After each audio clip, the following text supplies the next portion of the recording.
Okay, good morning. I'm Hidalgo County Judge Richard F. Cortez. I'm the chairman of Hidalgo County Drainage District Number 1. Today's board meeting is being conducted within the parameters of Governor Abbott's suspension of certain open meeting law requirements to the extent necessary to allow for telephonic and video conference meetings in response to this COVID-19 matter. Notice that this meeting has been posted online for at least 72 hours. The board is meeting by the use of Zoom software and telephone transmission, which allows for two-way communication for members of the public during public comments. This meeting is being broadcast live online. A recording of this meeting is being made and will be available to the public at a later date. The time now is 9:45, and I'll call the meeting to order and begin with a roll call to establish quorum. Good morning, everybody. David Fuentes, Precinct 1. Eddie Cantu, Precinct 2. Everardo Villarreal, Precinct 3. Richard Cortez, County Judge, that constitutes a quorum. Mr. Sassin, will you please lead us in prayer? Yes, sir, Judge, Commissioners, good morning, everyone. Yes, ready? Let us pray. Father God, we seek your clarity and your peace over all that is occurring in our country today. We know you're with us and for us as we gather to seek your counsel. We continue to pray for the judge and four commissioners that you've appointed to lead this great county of ours. We pray for our mayors, school board members, city council, police chiefs, district attorney, sheriff, judges, and all who serve our local communities. Strengthen them with wisdom and grace for the heavy burdens they carry. May they manage their teams and projects with love. Keep their hearts pure and their eyes towards your face as they work in the best interests of the people they're called to serve. We continue to pray for the first responders and their families. We lift them up to you, Father God. We ask for your grace, love, and wisdom be granted to the doctors and nurses dealing with the ill. We ask for your hand of peace and comfort over their families. We lift up to you all those that are battling illness, Father God. We ask for your healing hand over them. Provide their families with peace that you can only bring through your son, Jesus. We praise you for the healing that's come today through your hand. We pray for strength over all that have lost someone. May God's strength carry them through all, and his grace, love, and mercy be over them, Father God. As we recognize June 14 as Flag Day, we thank you, Father God, for the freedom we have as a nation, and we remember our loyalty to our country and reaffirm our belief in liberty, justice, and unity under you, Father God. Father God, your word tells us that we shall clothe ourselves with compassion, kindness, humility, gentleness, and patience. We should bear each other's burden and forgive one another just as you forgave us. And over all these virtues, put on love, which binds them all together in perfect unity. May we follow your teachings, apply them, and may we be a blessing to others, Father God. Scripture reminds us that the more we seek you, the more we will find you. May we seek you in everything we do, and may we work as we're working for you, Lord. Lead our sinner hearts to the path of your peace today. We ask this in your son Jesus' name. Amen. Amen. Amen.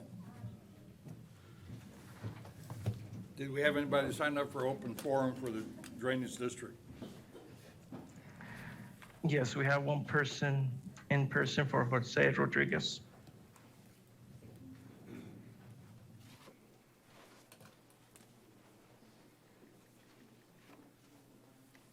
Morning. Glad to see everybody's healthy. I'm here because over 2 years ago, I came before the board and addressed a concern that is plaguing my neighborhood and the neighborhood to the north, which is adjacent to mine. The drainage or the holding pond that you all call the Y holding pond or whatever, keeps being pushed to the side. It does not get addressed. I was told the leach lines were going to be new leach lines were going to be put in, so that because the old ones are under the sediment already, and of course the water can't run into it when they're underground. So we're still waiting on that. The maintenance of that holding pond drainage ditch is not being addressed. Everywhere else is being addressed.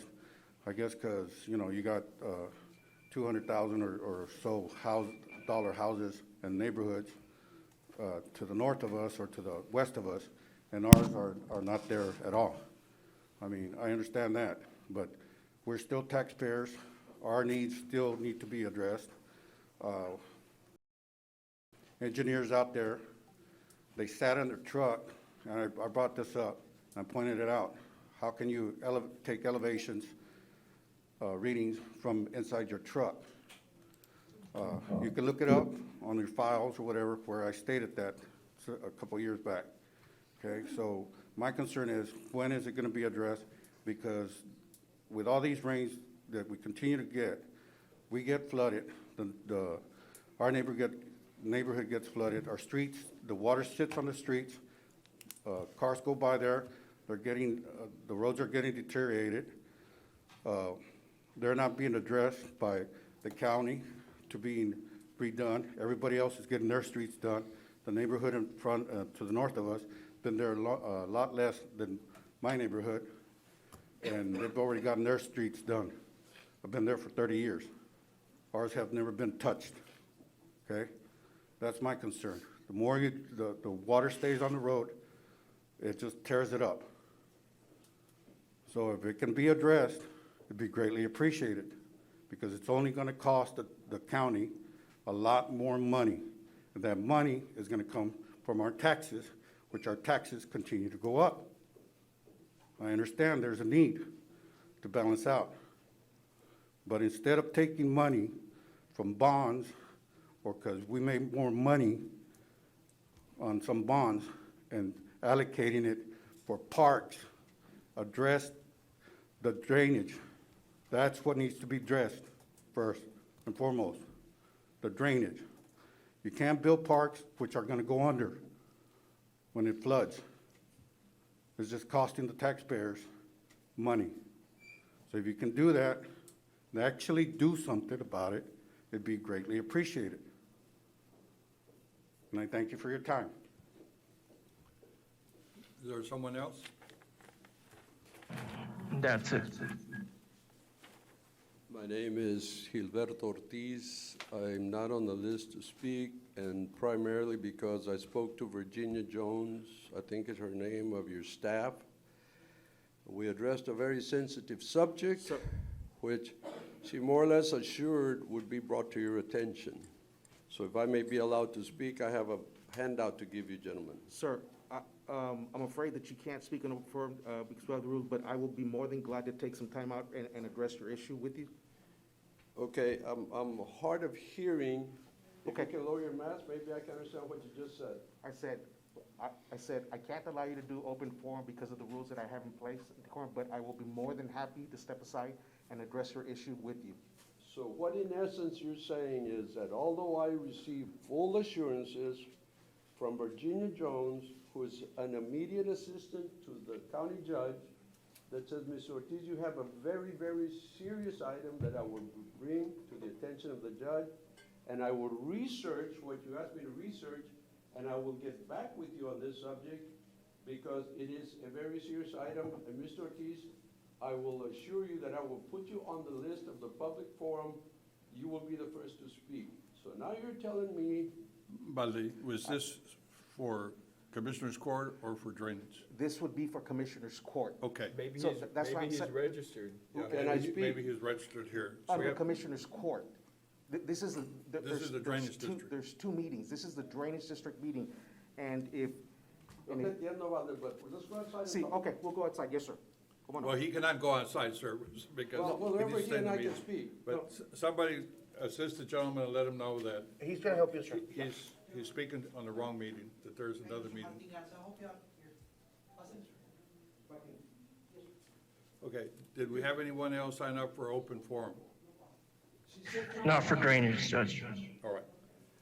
May we move on to the approval of the consent agenda? Yes, sir. Notice on consent agenda, sir, approval of utility permit, general operations, some payments, and just administrative items that have been reviewed by my staff, and everything's in order. We recommend approval, sir. So moved. Second. We have a motion and a second to approve. All in favor, say aye. Aye. Motion carries. Thank you, sir. If I may, item 5A, one, discussion of Dow County Drainage General One investment policy. I do have Mr. Albert Chuk here from the accounting department. Just kind of overview of it, Judge and Board of Directors, Commissioners. You know, our investment policy follows a lot of what the county does. We do have the majority of our funding in Texas Class Investment, which is very low risk. You know, we look at security over yield, basically. And not only that, but it gives us an opportunity to have money available overnight if needed. That's primarily the investment strategy, I guess, and policy that we follow. I don't know any questions you may have, Judge, or the Board of Directors. I know that I have Ms. Laura Brion is out this week, but when she returns, I'm gonna ask her to coordinate a meeting with yourself, Judge, which you're on the investment committee, the treasurer's office, and our office, and the budget office at the county, just to get some insight and information as to what the county's doing as well, to see what we can look at our investment policy. And again, just our primary goal is to put money in a secure place, so. There's three questions that I have. Number one, where do you purchase your securities? That's number one. What criteria do you use to establish the term, whether it's 1 year, 2 years, 6 months, 3 months, whatever? And then the third one is why you chose that type of security. Those are the three questions that I had. We can wait until later for me to get answers to those, but those are the questions that I have. Anyone else have Yeah, any? Judge, we'll get that definitely, those responses to you and we're gonna look at it. Okay, does anyone have any other comments? The next item, we need to approve the 2021 first quarter investment report. May I have a motion to do so? Motion to approve? We have a motion and a second. All in favor say aye. Aye. Motion carries. Judge, I'm gonna abstain. Let the record show the Commissioner Cantu abstained from voting on this matter. Great. 5B, approval of City South Juan Annexation Municipal Service Plan Agreement in connection with the voluntary annexation of 5.68 acre tract consisting of a drainage ditch previously approved by the Board of Directors on December 8, 2020. Agenda item 78596. We ask for approval. Second? We have a motion and a second to approve. All in favor say aye. Aye.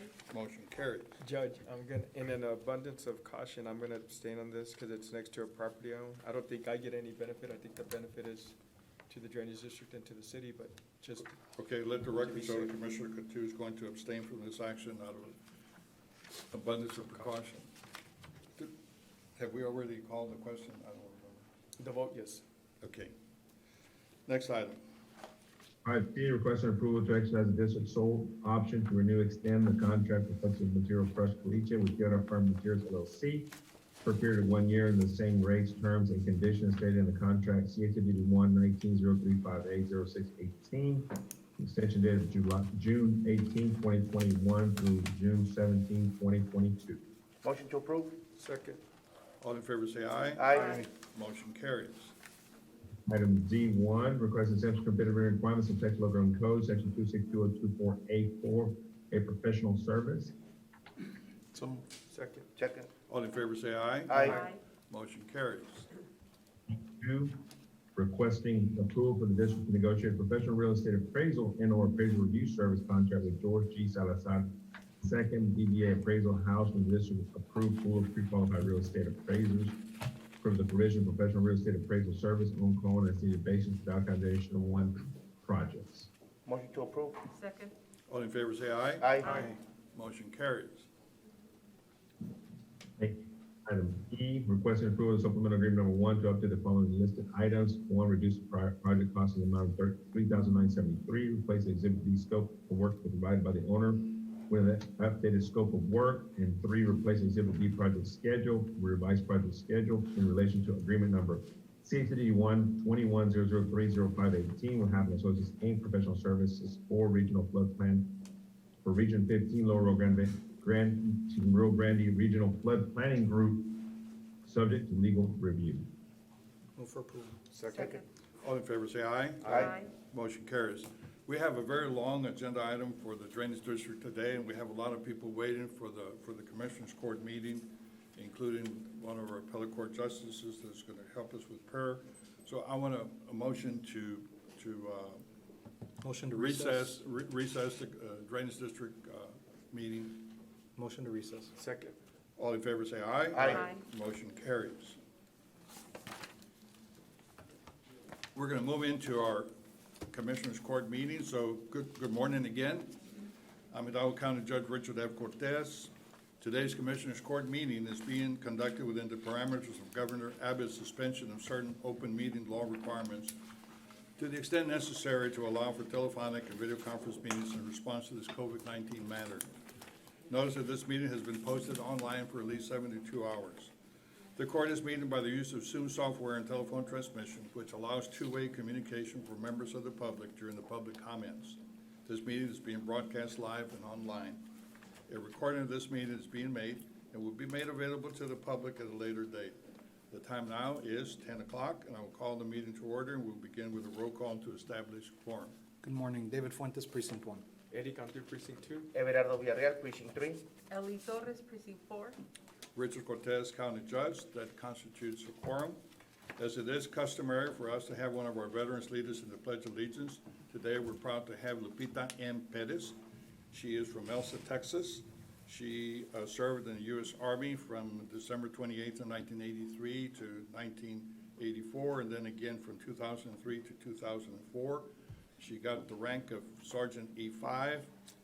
She received many medals. One is the Army Commendation Medal, Global War, the Global War on Terrorism Medal, National Defense, Armed Forces Reserve Medal, and the Army Service Ribbon. Sergeant, would you please lead us in the Pledge of Allegiance? Yes, thank you so much for having me. I pledge allegiance to the flag of the United States of America and to the republic for which it stands, one nation, under God, indivisible, with liberty and justice for all. Thank you, Sergeant. Also today, we're very honored to have the Honorable Chief Justice Dory Contreras of the 13th Court of Appeals Court. Madam Justice, would you please lead us in our prayer?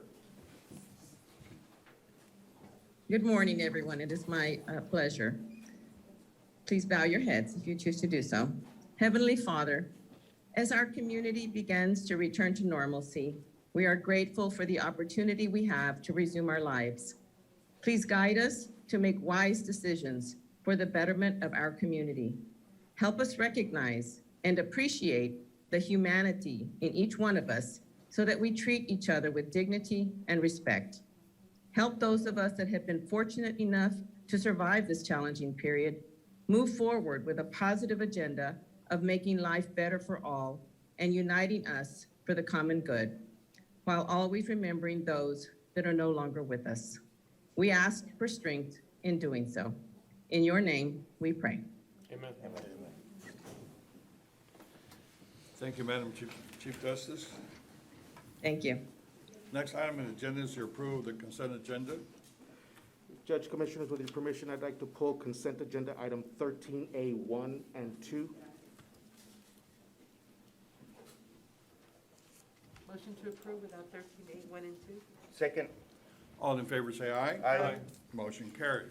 Judge, Commissioners, for the record, Commissioner Fuentes will be abstaining from any discussion and/or action related to consent agenda item 13A1 and 2. Motion to approve 13A, 1 and 2. Second. All in favor say aye. Aye. Motion carries. Let the record show that Commissioner Fuentes abstained from voting and discussing this item. Thank you. Next item is the open forum. Yes, first off, we have Seth Garcia in person. Yes. We have an announcement to make before we get started, please. Commissioner, can you please read Muy that? buenos días a todos los que están atendiendo el día de hoy.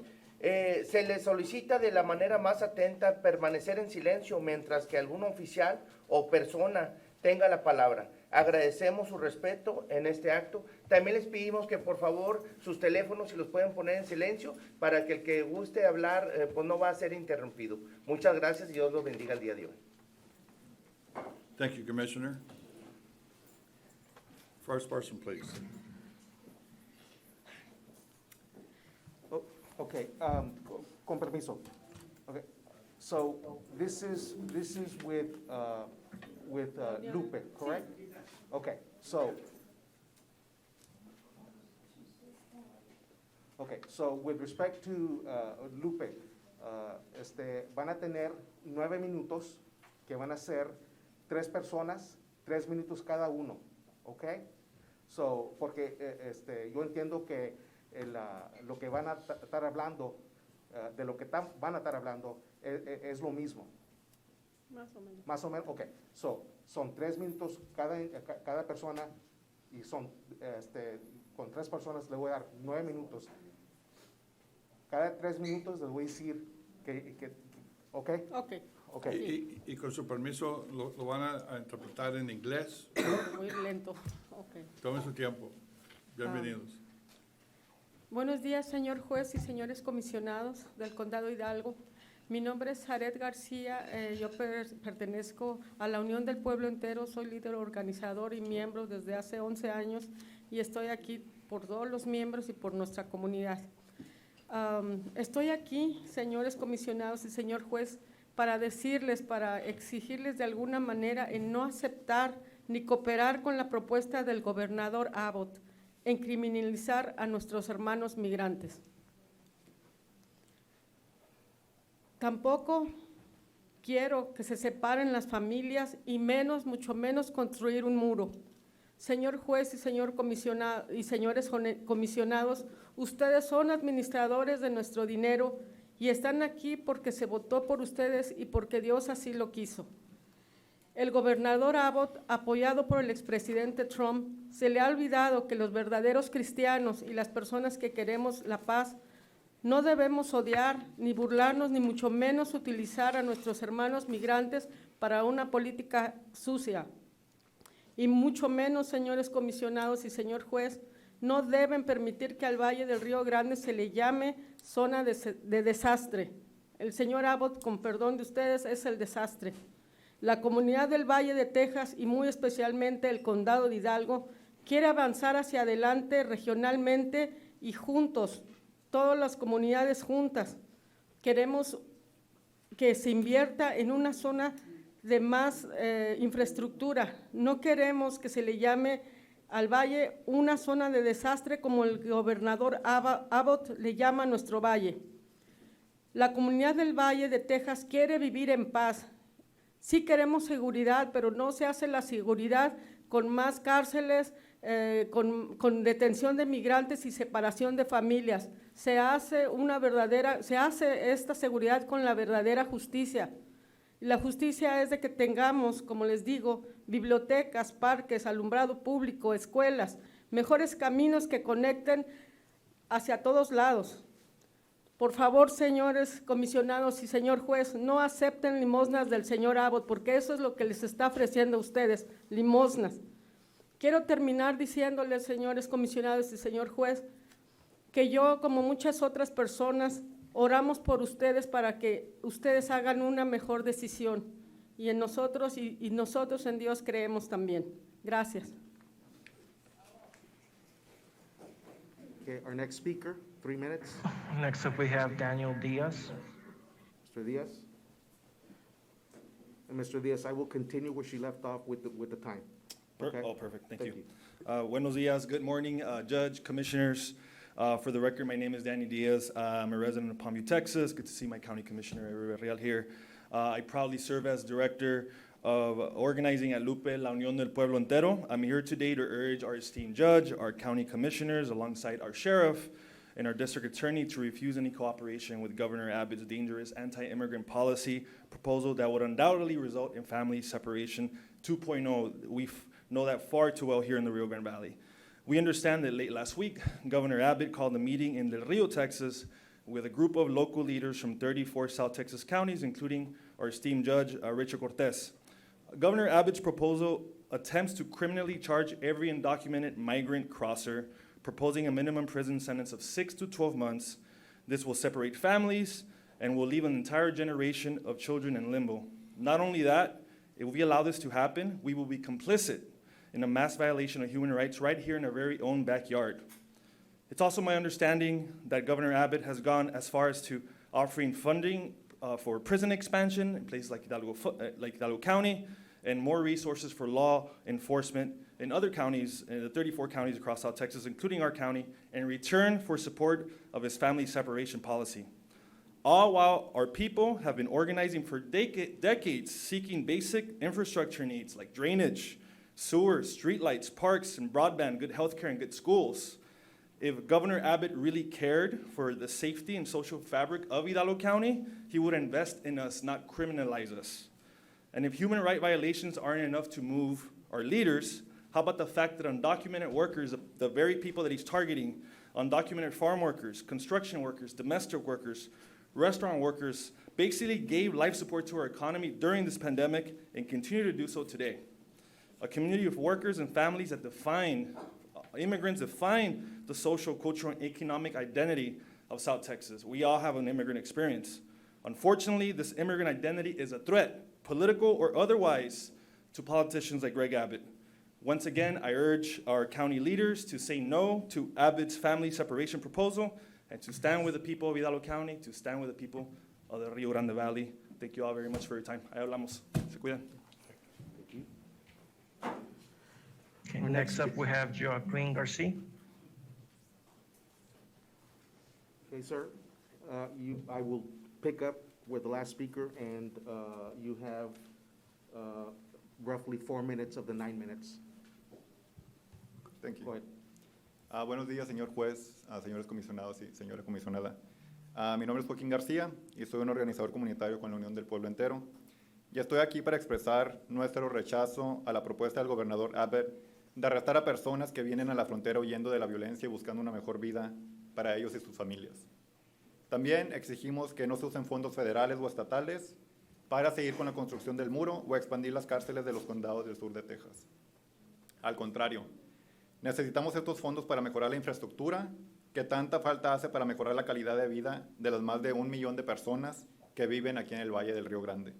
Estamos cansados de las inundaciones, de calles sin pavimentar, de la falta de alumbrado, de la falta de parques, en tantas partes del valle, por mencionar algunos problemas.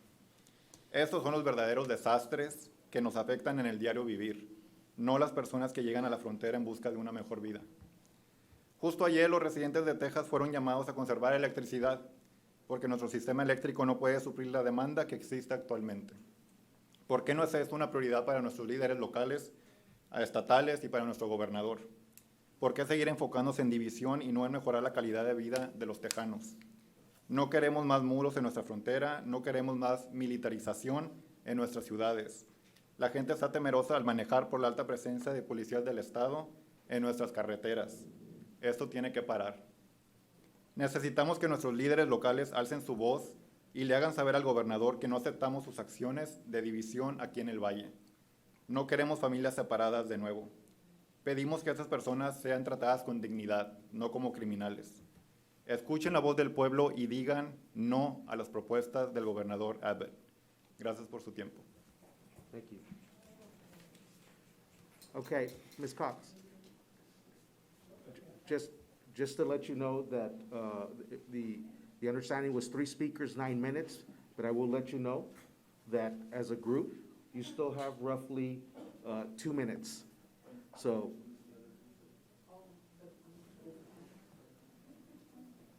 would you like to utilize the balance of the 2 minutes? Okay? Yes. Please. While Juanita gets here, I just wanted to also announce that we have partner groups that are also going to speak here today, Arise and Texas Yes. Civil Rights Project. So, Thank you. Yeah. Ms. Cox? And I will advise you when you're down to the last 30 seconds. How much do I have? You have 2 minutes and 3 seconds. Okay. Good morning, Judge and Commissioners. Good morning to you all. We are here, as you have heard from others, we are here to express our concern about the plan that has been proposed by Governor Abbott to build the border wall and arrest all border crossers. This disastrous plan raises many questions that I would like to pose before you. What will happen to the children when the parents are arrested? We have seen the mess the federal government made with their zero-tolerance policy that separated children from their parents. We do not want an instant replay of that travesty. 2, where will detainees be held while in custody? Hidalgo County and others along the border should refuse to accept even one person arrested under this misguided mess of a plan. 3, where will Abbott get the money to build new jails in his wall? Whatever the source, he is taking money from critical needs of our communities. Imagine the waste of those dollars. Who will be tasked with carrying out this disastrous plan? Abbott is going to want sheriff deputies and city police to patrol the borders and arrest immigrants. That would take our public safety officers away from communities where they are needed. We say that you should forbid any public safety officer from participating in any part of this misguided plan. Abbott's plan 30 seconds. Sigue lo mejor. Abbott's plan will cause untold pain and suffering of immigrant families, and our communities will suffer with them. We implore you to look beyond the money the governor is promising you and realize that our country will be the focus of national news about how law enforcement in Hidalgo County is arresting immigrants and separating children from their families. This is not the image of our region that you want to project to the rest of the country. Instead, join us and the rest of the border communities as we call on President Biden, the Senate, and especially Senator Cornyn, to make sure that Governor Abbott cannot reignite the family separation crisis. Thank you. Gracias. Thank you. Okay. Now, we have representatives from Arise. Okay. Okay, so van a ser un total de 9 minutos, 3 personas, 3 minutos cada persona, ¿ok? All right. Abaje el micrófono un poquito. Ándale, gracias. Buenos días, comisionados. Mire, mi venida ahora es a pedirles que no separen a las familias, que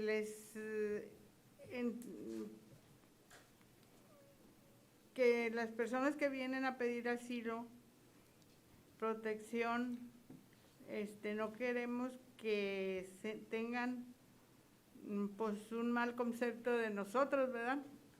Y queremos tener centros de bienvenida, ya que en estos países es hospitalario y no queremos ver separaciones de familias. Eso es todo. Gracias. Gracias.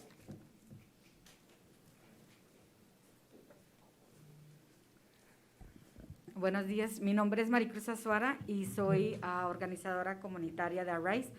Pues estamos aquí en esta mañana para pedirles que ustedes son nuestros líderes, ¿verdad? Entonces queremos que ustedes sean nuestros líderes para que construyan centros de bienvenida. No queremos más separación de familia, no queremos encarcelamiento como ya han estado platicando a nuestros compañeros de la Lupe. Entonces nosotros queremos que ustedes demuestren que aquí son bienvenidos. Entonces todas las personas, ¿por qué criminalizarlos? Ellos vienen, todo lo que ya han pasado desde que vienen de Centroamérica, de otros países, ya han sufrido demasiado y todavía para que lleguen aquí y lo primero que se hallen es encarcelamiento. Por favor, les pedimos que no acepten las cosas que está diciendo el gobernador, porque nosotros queremos darle la bienvenida a toda esa gente que ha sufrido demasiado. Sabemos cómo están los otros países y queremos que le den la bienvenida. Muchas gracias.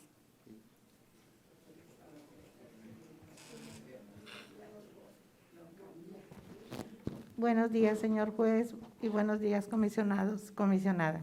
Mi nombre es Ramona Casas, de la organización Arise, y estamos esta mañana aquí, residentes de toda el área, a través de Lupe y Arise, haciéndoles saber nuestras peticiones y haciéndoles también peticiones especiales para que ustedes puedan trabajar por ellas.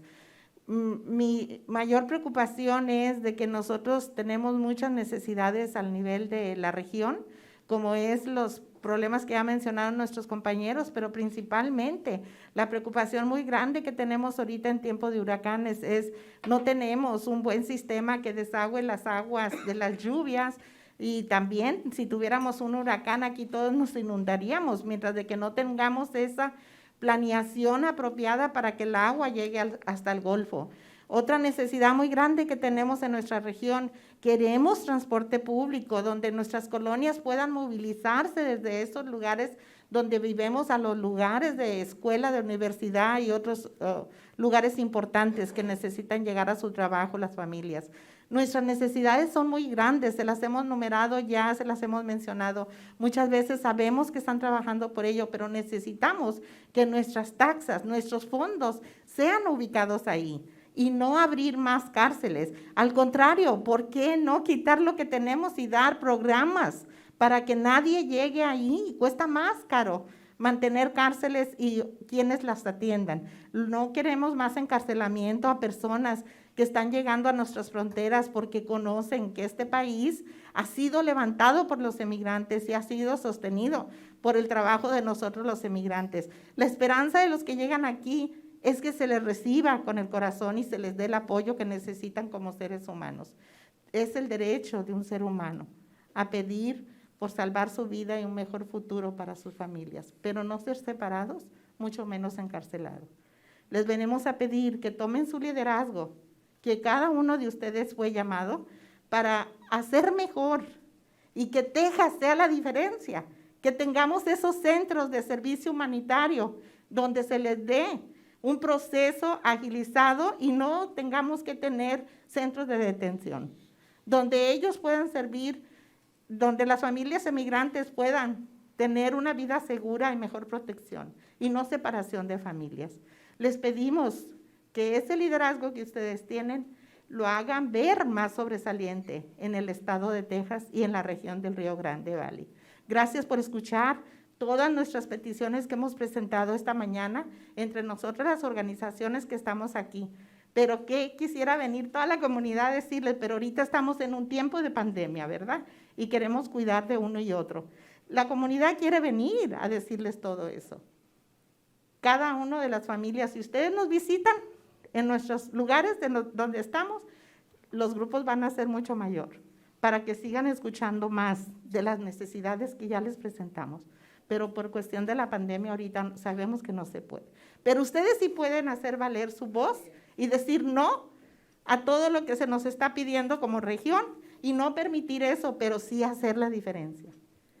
No más cárceles, si podemos quitar las que están y tener mejores programas, ¿por qué no? Sí se puede. Y no aceptar separación de familias. Nosotros quisiéramos que nos separaran de nuestros hijos, no. Tenemos un país bueno que no nos permite y no debe de hacer eso. ¿Por qué hacer eso al que más lo necesita y llega a pedir protección? Muchas gracias.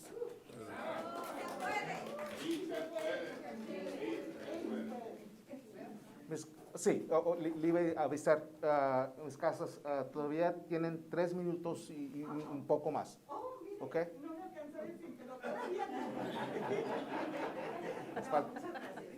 Okay, so you're yielding your time. Okay. Go ahead. Buenos días.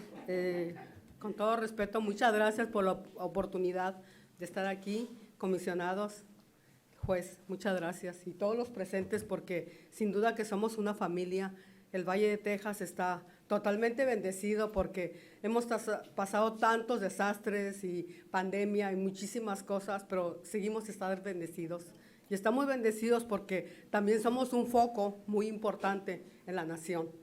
Y nosotros pedimos en este día de hoy darles todas las gracias a ustedes y las bendiciones para que sigan con su trabajo, para que sigan ayudando a la comunidad migrante y que siempre piensen que cada uno de nosotros tenemos una familia migrante. Cada uno de nosotros tenemos una historia de un migrante y cada historia de migrante siempre sirve para fortalecer a este país. Queremos pedirles que las leyes que está poniendo el gobernador son difíciles porque están pegando bien duro a la comunidad migrante, a familias. Están poniendo muchísimas cárceles. No queremos gente en la cárcel, queremos migrantes estudiando, queremos el DACA, queremos gente que esté estudiando, que estén en las universidades, pero para eso ustedes tienen la mejor oportunidad. Ustedes fueron elegidos por el pueblo, ustedes fueron elegidos por la comunidad migrante y queremos pedirles con todo nuestro amor y con nuestra misericordia que sigan adelante. Están haciendo un excelente trabajo, en verdad. Cada uno de ustedes son unas personas con una calidad humana muy grande y queremos que piensen en todas las familias migrantes. McAllen y el Valle de Texas es bendecido, pero es bendecido porque los tiene ustedes. Entonces, esperamos que sigan adelante luchando por las comunidades migrantes. Queremos más universidades y no cárceles. Queremos que los jóvenes estén exitosos y estén en las universidades. No nos cansemos, sigamos luchando. Sí se puede, ¿verdad? Sí se puede. Gracias, que Dios los bendiga. Ms. Casas. Ms. Casas and Ms. Cox, you roughly have 1 minute left as a group of the 9 minutes that we talked about. Lo podemos usar nomás dándoles más ánimo con hacer unos chants.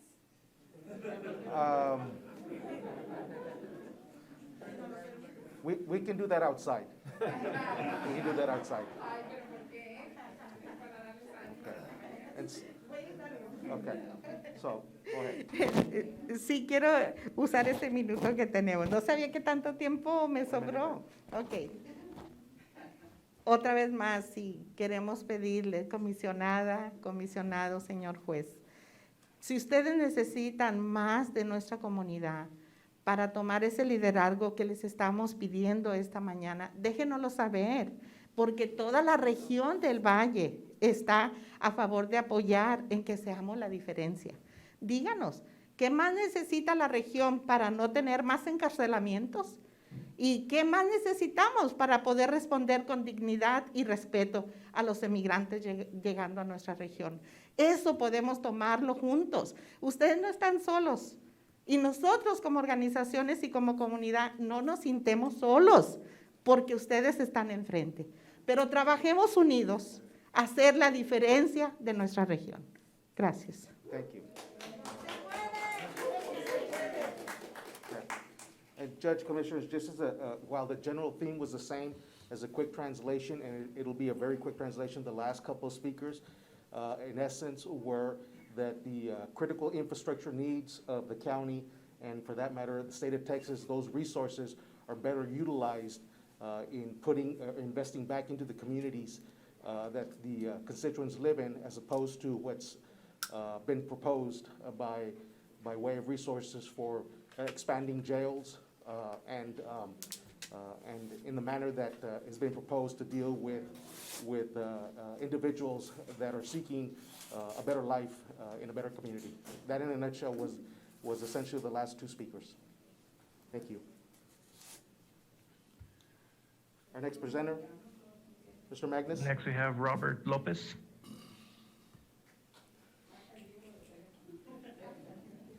Okay, Mr. Lopez, there is a 3-minute time limit, and I will advise you when you have 1 minute left. Yes, sir. And I just want to confirm that, so each organization gets, do we get 9 minutes apiece? No, Not each organization? no. No? No. Okay. Okay. It's on a topic. It's by Right. topic. It was by topic. Okay. Okay, thank you. Good morning, Commissioners and Judge. My name is Roberto Lopez, and I'm with the Texas Civil Rights Project. I'm a community organizer, and I work on issues such as asylum and on the border wall. The Texas Civil Rights Project is a statewide nonprofit where we fight for fairness, dignity, and justice, both in and out of the courts. We have programs in voting rights, in criminal injustice, and in racial and economic justice, which is my program. Aside from my nonprofit work, I'm also a lifelong Valley resident. I left the Valley to go to Cornell University, where I studied engineering. And then right after graduation, I came back to teach high school mathematics in San Benito. Since my time teaching, I've been working with the Texas Civil Rights Project, and I just had my 3-year anniversary. My life is a testament to the power of immigrants. My grandfather was deported under Eisenhower's administration under Operation Wetback. He lived on the river. He had to live there, actually on the river in a small hole where they survived for a little while before he came back to Santa Rosa, Texas, and established a really small yet successful convenience store with a 3rd-grade education. I came back after Cornell to come to my community to give back all the love and compassion, because while we didn't have a lot of money growing up, I had so much of that, and I was afforded that. And I think that's why many of us, all of us, are here today, because the immigrants, we keep coming across and across and across, and based on all the love and support that we were given by our families, we are sitting in the chairs, we are standing here, we are where we are today because of our ancestors, because of our history. Judge, Our office at the Texas Civil Rights Project saw the horrors of the family of the Trump administration firsthand. We were in the courtroom in McAllen in 2018. I was there when a gentleman asked me if I had seen his daughter, and I had no answer for him. We screened over 20,000 parents, or rather individuals, who were being prosecuted in the courtroom due to the zero tolerance policy. And we counted over 1,200 individuals who were separated from their children alone here in the Rio Grande Valley in McAllen in one courtroom. In the Trump vacuum, Governor Abbott has seized the opportunity to be the demonizer in chief. And that is why we're here to ask you to stand at best in active opposition against the governor. Because what the governor is saying is a trick. He is trying to distract from COVID, from his failures with COVID. He's trying to distract from his failures with the freeze that happened recently and the electric grid, which continues to collapse. And I think one thing, and this is a criticism, Judge, your office was extremely muted after the president came to the Rio Grande Valley to run a victory lap on his construction of the border wall. Only weeks after there was an insurrection, your office said very little about that. And while I was extremely disappointed by that and by that gentleman who separated thousands and thousands of parents from their children, I'm here today to say that today is a new day, and we're here to say that today is a new day, and you can continue to stand in active opposition rather, and you can continue forward by fighting back everything that Governor Abbott is trying to do. He is the disaster. Thank you all. Thank you. Mr. Magnus, do we have any other speakers? Next, we have George Rodriguez.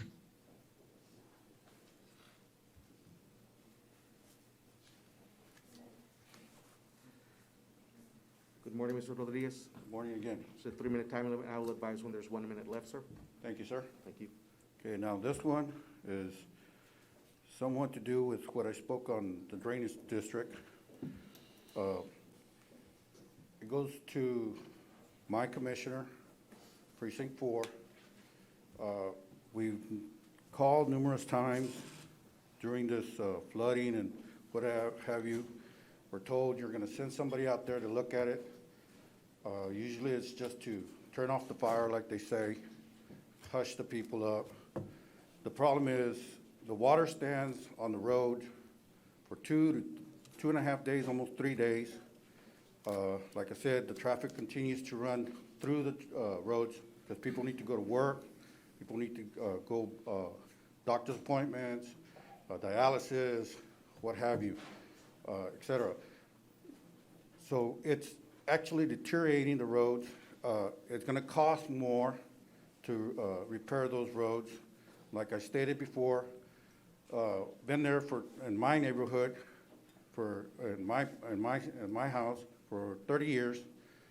Nothing has ever been done. I've come before the previous commissioners' courts, previous years, been coming here since 2013, and telling you all about the roads and the bar ditches and the culvert pipes not being cleaned out. You go out there, and this isn't every precinct.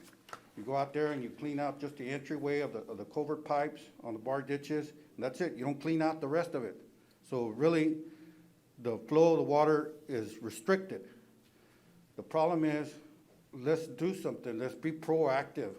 Let's save money. Please. I mean, because it's costing us money as homeowners, taxpayers. The houses continue in my area, and there's where a lot of these residents here live, they're getting flooded. And the water stands there for days. You all have perfect, I mean, something happens in your area or your friends or your compadres or whoever you all know, and it gets done like that. And don't tell me it doesn't, because it does. It continues to happen here in the Rio Grande Valley. It's called the compadres syndrome, okay? So please address it and stop wasting the money by putting your name on the vehicles and stuff. Use that money to take care of the problems that the people need. Don't put names, don't waste money on that, on signs saying this is project by so-and-so commissioner in different precincts or parks and what have you. Spend it on the people that put you there. Show us that you're actually going to do something, that you're there for the people. not for yourself, not for your pocket, not for your family's pocket. Thank you, sir. Thank I you. apologize. Thank you. Mr. Magnus, do we have any other speakers? Next up, we have Ms. Fern McClurdy. Fern's here. Ms. Fern? Good morning, Ms. Fern. There's a 3-minute time limit, and I will advise when there's 1 minute. Good morning. Commissioners, this year there are several facts that are easy to understand. There are a significant number of people protesting their property values. The values listed by the appraisal district are 60 to 80% higher than last year's. And finally, there is a public perception that the county's spending is the reason of the values increase. The basic question to the public wants to know is how can property values be increasing when the people have been ordered to shelter in place and non-essential businesses ordered closed? When this courthouse staff is still wearing masks, and when the district judges and all the judges are not doing, they're still on Zoom, each commissioner's meeting starts with the suspension of policy and procedures to employ more people and increase salaries. This commission is trying to hold on to the pandemic that is over. Taking more money out of the economy by artificially increasing values will lead to more families losing their homes and increasing the number of people in poverty. A comparison of the total tax rate for urban and rural areas show that they are similar. In rural areas, they are $2.30 as compared to $2.50 in the urban area. But the services are not similar. The county has initiated an effort to add another tax district for solid waste collection. How is this taking more money from the poor going to improve the condition of poverty? The city of McAllen has closed a school. The Edinburgh school system only has 31.35% of the 33,000 students in class. At one point, parents were driving to the schools to get breakfast and lunch bags. Our children have been out of class since March of 2020. And Hidalgo County Appraisal District is trying to sell the ideal the economy is great and the property values are going up. You may not remember that your election is coming up. We know that there's a pipeline that's going to go out on 107 that will kill a bunch of businesses there. Today alone, from 14D all the way down, the county is spending $4,975,088.08. And you know where this money comes from. And today I stood here, I did not hear English spoken in our class. You only did a tidbit. But I want you to know I stand with Abbott. I stand because we have rapists. We have murderers that are coming across that border. No, please respect the speaker's time, please. Ms. Fern. And the children that are coming, I do feel sorry for them. Please. Ma'am, please allow her to finish her time. Ms. Fern. I do feel sorry for the children, but the parents, to me, if it were me, I would be arrested if I would turn my children loose and sent them over alone to be harassed, murdered, or raped on the way over here. So I'm sorry for that, and I do, like I said, I stand with Abbott. Thank you. Mr. Magnus, do we have any other speakers that had signed up? Yes, next up we have Heriberto Ortiz.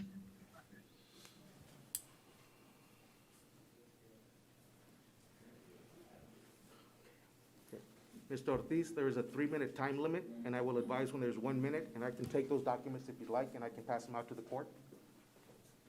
Francie's around, there'll be some left over, you can give them back to me. Yes, sir, thank you. I will advise you when you have 1 minute left, okay? Go ahead. I don't like being here. Say that in the first place. And a lot of people don't come here because they don't like to be in front of you folks because it makes them nervous, and every word is being measured. I know some of you, Eli Torres, former school board member, Mr. Cantu, I know his father Cruz, Mr. Cortez, when you were campaigning, the days of J.J. Avila, Aaron Peña, Everardo, the new Commissioner, I called when you had a political sign in front of a place that was accused of housing prostitution.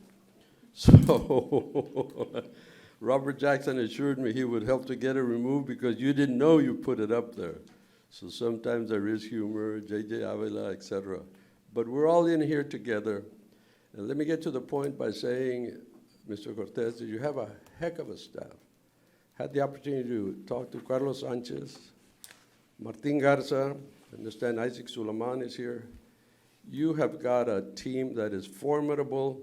You couldn't ask for better people. So I have to trust that what you're doing, steering the county, is in a progressive, optimistic manner. I'm here to talk about what Fern just talked about, which is the appraisal district situation. I called Terry Canales' office, talked to your staff. I just got through talking to George Gonzalez over at the appraisal's office. If I understand correctly, the appraisal amounts are arrived at not by the state of Texas controller, but the local appraisal district people. I have 2 properties. I passed out handouts where you can see that those properties were increased by 50%. De un golpe, señor. One time 50%. Now, I know that the tax rate is set by the county, the school district, the city, et cetera. So I'm not here to plead that you lower the tax rate. I'm asking that you form a coalition con Chuy Hinojosa, Bobby Guerra, Filimon Vela, Terry Canales, Cuellar. All of you, please group together and protest this unbelievable appraisal values. They're gonna kill us. During the time of the pandemic, no jobs, we're hurting, businesses are closed. Guess what? We're gonna raise the property value by 50%. Help us do something. Carlos Sanchez, I told him, Carlos, you're a go-getter, you're a man of achievement. Talk to the judge, form a group. One voice is not enough. You guys need to speak together and challenge the appraisal district because they're murdering us. Thank you. Thank you, sir. You have enough more copies? Yes, sir. Right here. Gracias. Mr. Magnus, do we have any other speakers? That's all for speakers, sir. Okay. Judge?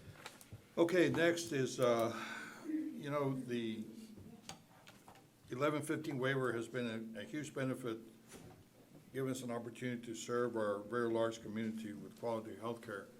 So I recommend that we approve the resolution in support of the extension of the 1115 waiver. Second. We have a motion and second to approve. All in favor say aye. Aye. Motion carries. Commissioner Villarreal? Martin, I think he's getting the family.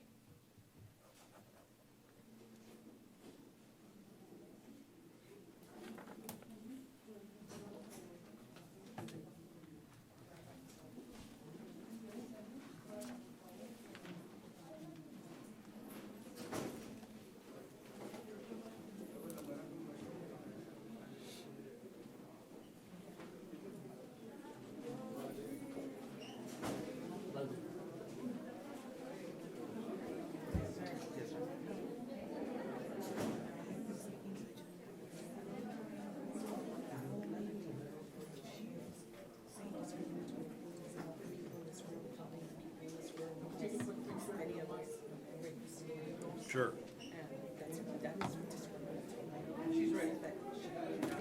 Want us to go down there? Wherever you like. And I cannot speak for Ms. Fern, but if I heard her correctly, she was generalizing.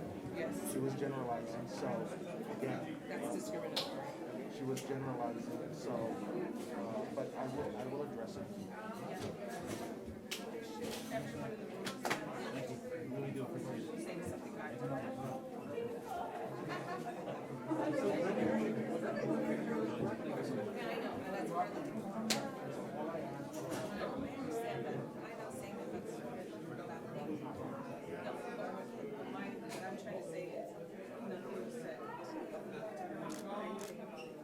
Hold on.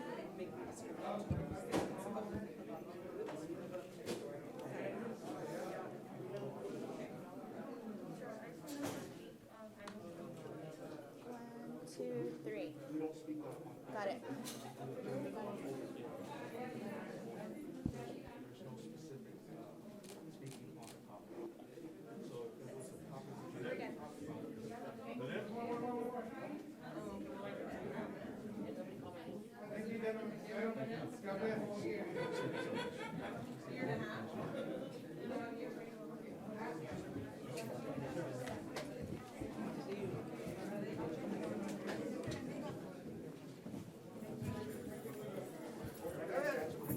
¿Cómo estás? No, hombre, sí, ándale, ahí andamos jalando. Ahí está. Ya te mandé a limpiar.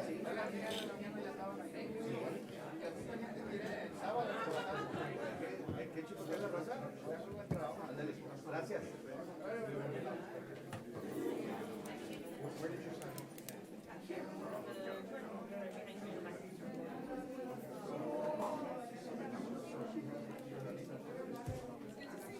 Okay, we have a long meeting, so if you could please help us continue.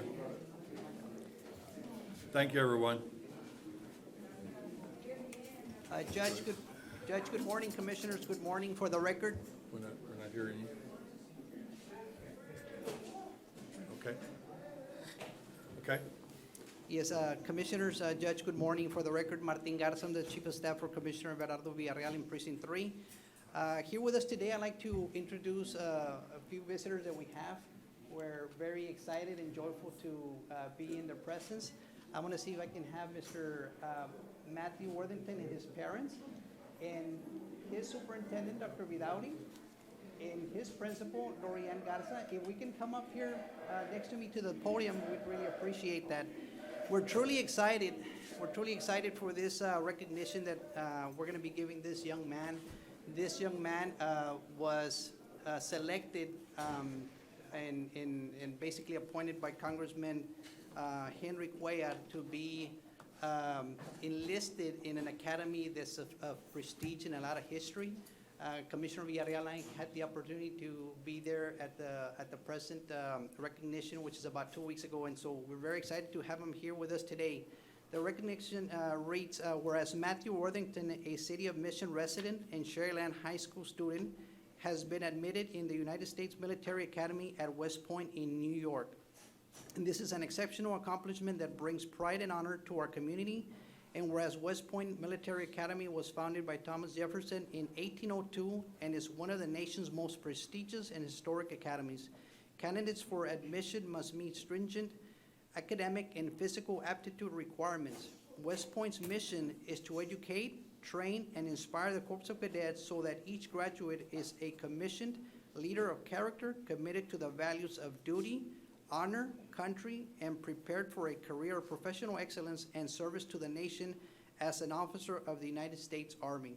And whereas Matthew Worthington was named by Congressman Henry Cuellar based on his exemplary test scores and academic achievements, Matthew graduated from Sherryland High School with a 3.73 GPA and was ranked 38 out of 383 in his class. He also formed part of a member of the National Honor Society and Dean's List. And whereas in addition to his academic performance, Matthew was also actively involved in extracurricular activities.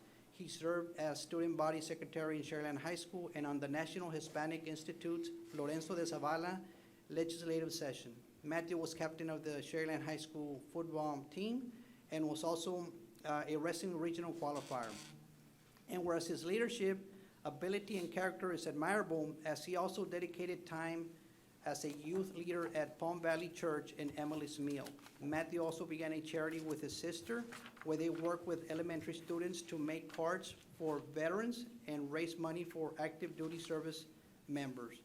So therefore, the Hidalgo County Commissioners Court does hereby recognize Matthew Worthington for his appointment to the United States Academy at West Point. We commend you for this outstanding achievement, and we wish you the best in this new chapter. I'd like to recognize Mr. Matthew Worthington, if you can take Well, thank you for having me here, Judge Cortez and Commissioner Villarreal. Really, as I said before, I'm just overwhelmed with gratitude for everybody that helped me get here. You know, my parents, my school district, my coaches, and, the city I grew up in. Just all of these factors were very conducive to a successful high school career and help, at the beginnings of hopefully a successful college career and so on. Just again, I'd like to express my gratitude to everybody in here. I'm really excited for what's to come, and I know that in this room has best prepared me to my ability to tackle it. So thank you. Well, I'd like to say that, congratulations and make us proud, but I also want to put on a fact. All the good genes come from the mother's side, okay, right, Dan?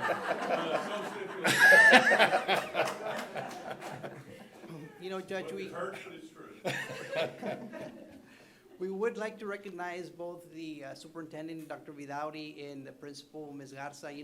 It takes great educators, great leaders to develop future leaders like Matthew's going to be for the United States of America. And so we're very proud to have great educators here in Precinct 3. And so I'd like to see Ms. Lori Garza can say a few words, and Dr. Vidauri. Hello, good morning. Hi, I'm Lori Garza, and I'm the proud principal of Sherryland High School.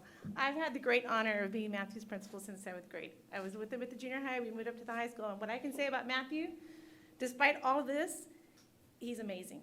He's just an excellent kid, inside and out, well-rounded, involved in all. He's going to be an excellent leader for our country. And Matthew, I just couldn't be more proud of you. Thank you. On behalf of Sherryland ISD, Dr. Vidauri, our superintendent, our school board, we are very honored to be here. Thank you.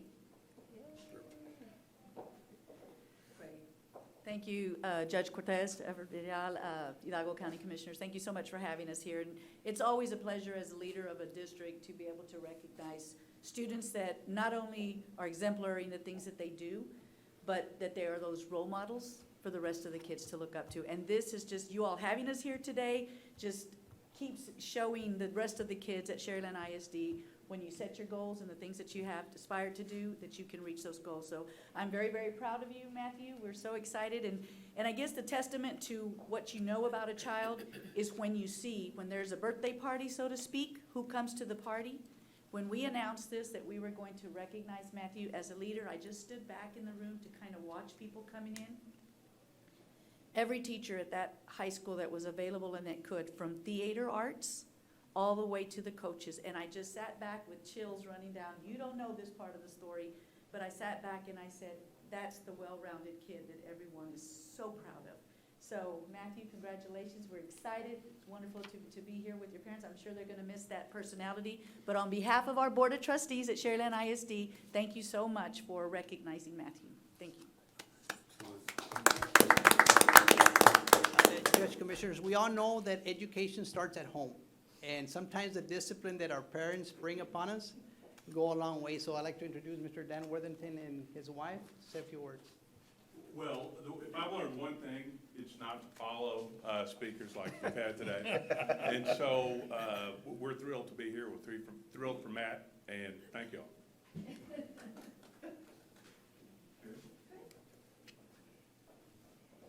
Well, Matthew couldn't have put it better. I mean, we are blessed to live in a great state, a great county, and to have the support of Sherryland ISD.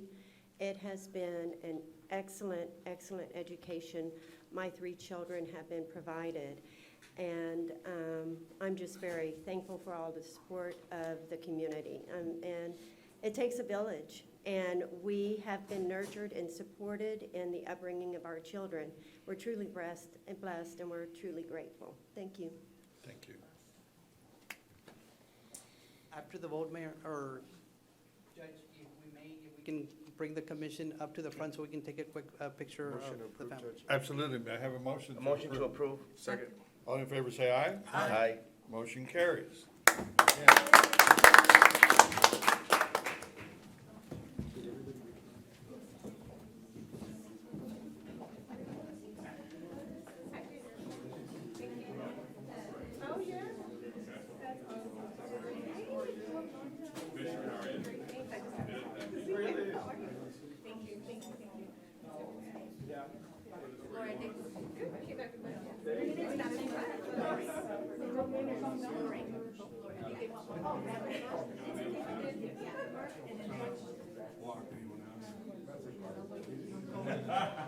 We're too big for that.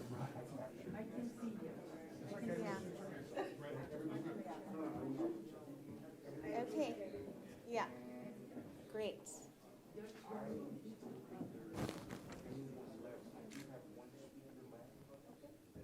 Okay, ready on the count of three?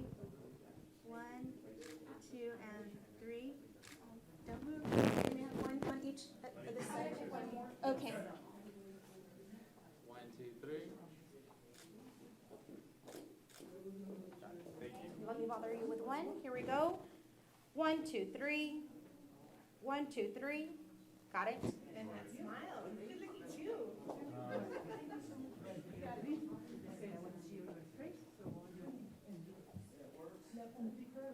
All right, great. Count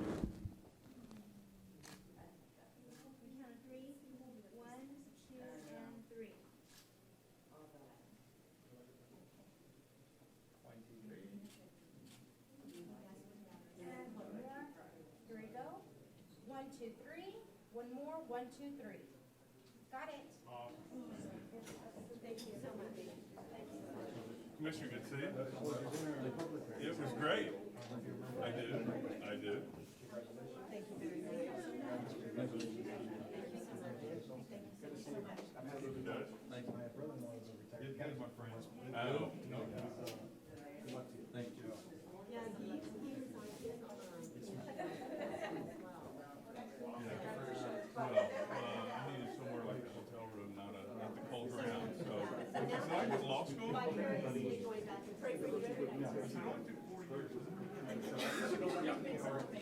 Right, exactly.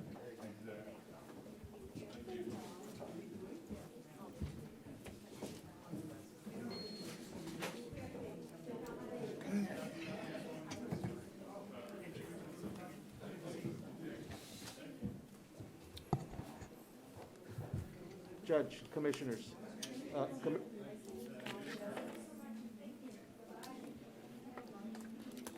Judge, Commissioners, Commissioner Villarreal, I know that you do have item B. Let's go ahead and take care of item B, yeah. Yes, Judge, item B, A1 81257, it's a discussion and consideration of approval of the interlocal agreement between the County of Hidalgo and the City of Peñitas concerning a certain improvement to 5 Mile Road. Motion to approve? Second. All in favor, say aye. Aye. Motion carries. Thank you. Thank you very much. Judge, Commissioners, there was unfortunately an individual that was missed in open forum. Though she is with the group Lupe, she was not, she had a separate topic altogether.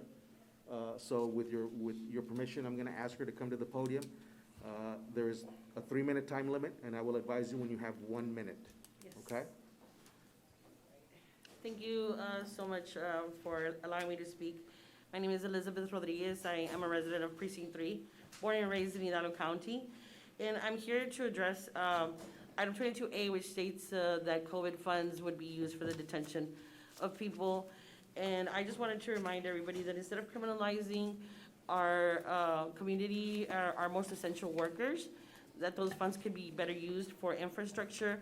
Our community is growing at a rapid rate, and it is not because we are an unsafe community, is because we are a prospering community, a community that is growing because of migrants, because we set the example all around the world of how migrants should be treated. And it is a reflection to the country of the examples, the morals, the values that allow us to see human beings, not just labels. We value these experiences and the new opportunities that every hardworking migrant brings. So I implore you to use the funds, the COVID funds, in infrastructure, in connecting and making internet available for our students, for our families. I remind you that a year ago, George Gonzalez was asleep in his friend's home when he was pulled out violently with the use of excessive force that resulted in the broken neck and led to his unjust death. George was an essential migrant farm worker who paid the ultimate price. He's the perfect example of when laws are used to criminalize people instead of addressing people's needs. The Rio Grande Valley is not just any other border town. We are very much the human experience that sets the example for the rest of the nation. And I just want to remind all of you and that to remember who we are, remember our pasts, to know that for generations, our ancestors have been crossing that border north and south. Instead of criminalizing people, we should be embracing them for the skills that they bring. Thank you so much for allowing me to speak. Thank you. Thank you. Next, we have a resolution by our district clerk, Laura Hinojosa. Good morning, Judge, Commissioners. Thank you so much for allowing us to be here today. Today, I am going to read a resolution in honor of Aida Villarreal for 37 years of service. Whereas Mrs. Aida Villarreal is being honored for her exceptional work and dedication to the Hidalgo County District Clerk's Office after serving with distinction and integrity for the past 37 years. And whereas a resident of Edinburg, Texas, she was born to Arturo and Martina Gonzalez of Edinburg, Texas, and she is the third of 3 children. Mrs. Villarreal has been happily married to Mr. Eloy Villarreal for 31 years, and they have 1 child, Laura Lisa Villarreal. Whereas a graduate of Edinburg High School, Mrs. Villarreal, soon after her senior year, took a job with the County of Hidalgo as an index clerk at the district clerk's office.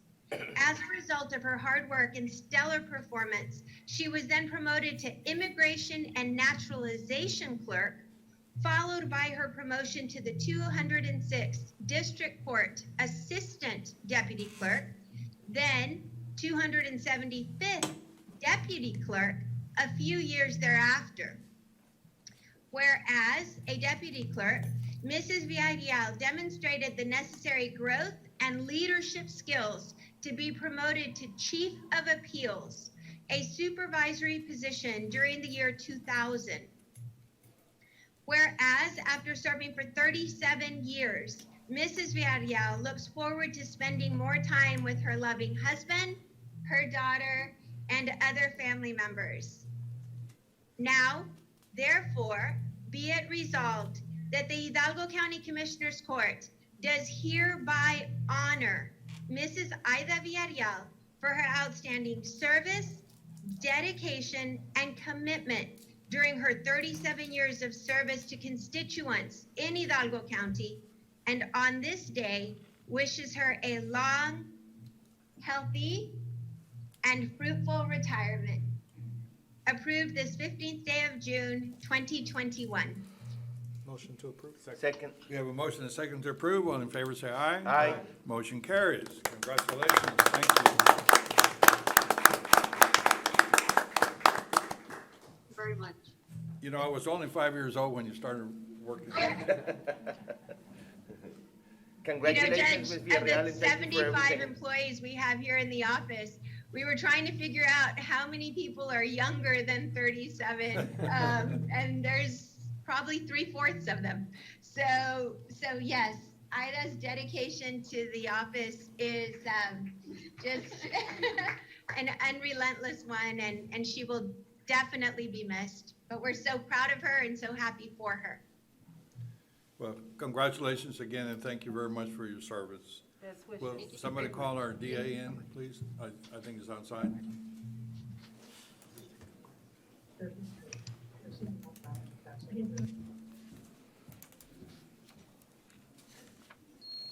Okay, next we have a proclamation by our district attorney. Good morning, Judge Commissioners. Misty Palacios at the Public Affairs Office. May I begin? Please. This is a proclamation declaring June 2021 as Elder Abuse Prevention Month. Whereas people who are elderly or have disabilities have contributed to the general welfare of Hidalgo County by helping to preserve the heritage, customs, and traditions of people from diverse backgrounds. And whereas these residents are vital and integral members of our society, and their wisdom and experience have enriched our lives. And whereas abuse of the elderly and people with disabilities in domestic and institutional settings is a widespread problem affecting hundreds of thousands of people across the country. And whereas in fiscal year 2020, there were 86,614 completed cases of elderly and disabled persons abused in Texas, of which 52,506 were confirmed. And whereas elder abuse is grossly underreported because of the elderly who are being abused finding it very difficult to tell anyone and are usually ashamed and sometimes afraid. And whereas elder abuse happens to men and women of all income levels, all cultural and ethnic groups, whether they are in good health or incapacitated in some way, in poor neighborhoods and in suburbia. And whereas many of the cases investigated by Adult Protective Services in Texas involve self-neglect, and it is our duty as citizens to reach out to people in need.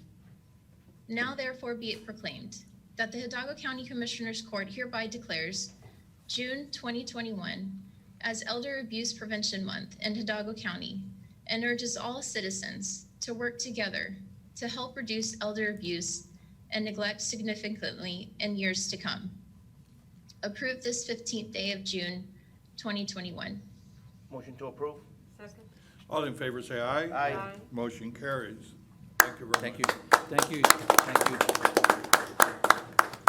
Judge, Commissioners, good morning, and thank you for having us today. It feels good to be in person and being able to have a conversation in person. And I think that you've had someone here, legal counsel, much better looking before, but I think Victor will do today. And I want to thank everyone that's with us here today. There's just some of the individuals, some of the agencies who are very involved and very critical about elderly abuse and other situations as well. And I want to thank you for entertaining this proclamation, because not only are you passing a proclamation, but you're telling your community that you care about the elderly in our community. Today, we face very important issues pre-pandemic and post-pandemic that are very critical to our community. When we talk about elder abuse, when we talk about child abuse, when we talk about domestic violence, these are issues that we are today dealing with that are very important not only to our office but to the agencies that are here today. Today we have with us from the Texas Department of Adult Protective Services, we have Gustavo Salinas, we have Melissa Castellano, we have Hugo Gonzalez, Nidia Cantu, Tommy Olivio, and we have Amy, Chief Prosecutor of the Domestic Violence Unit, and we have Serena, who's also the Victims Unit Director. So we want to thank you for allowing us to share this with you and with the community. And not that this proclamation is also very important, but also on Thursday we're having a drive-by parade where many agencies are participating as well. We will be visiting different agencies, different businesses that help the elderly a whole lot. You know, I look into the future, and when I'm with my parents, you know, one day they will become, you know, of the age where they will need help and assistance. And it's unfortunate that today the elderly have been abused, whether it's physically, mentally, whether it's, you know, of their finances. You know, we've seen those type of cases. So we're going to continue to do everything we can to bring awareness and to educate and to tell the people from this community that they can make a difference in reporting and you know, and talking to the family members and making sure that we continue to protect the elderly. I'm going to give Gustavo Salinas an opportunity to introduce himself and also say a few words. Thank you, Judge and Commission, for the opportunity this morning. We really do appreciate you all having the insight and also to shed some light on this topic. I think at Adult Protective Services, our main goal is that people are treated with dignity and respect. And so what gives us the opportunity to have this conversation with our elders out in the community is a call to our 800 number. So it's 800-252-5400. It's a free and confidential call, and it really does allow us to get to the people that need the help. And so we want to be the voice for the voiceless. And so again, 800-252-5400 is the number to call, a free and confidential call, and it really does open up that door for us. Thank you very much. Thank you very much. Good morning, Judge and Commissioners.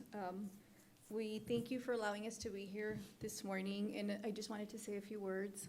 So today, the purpose of today, the World Elder Abuse Awareness Day, is to provide an opportunity for everybody around the world to promote a better understanding of abuse and neglect of the elderly by raising awareness. And this is the purpose of today.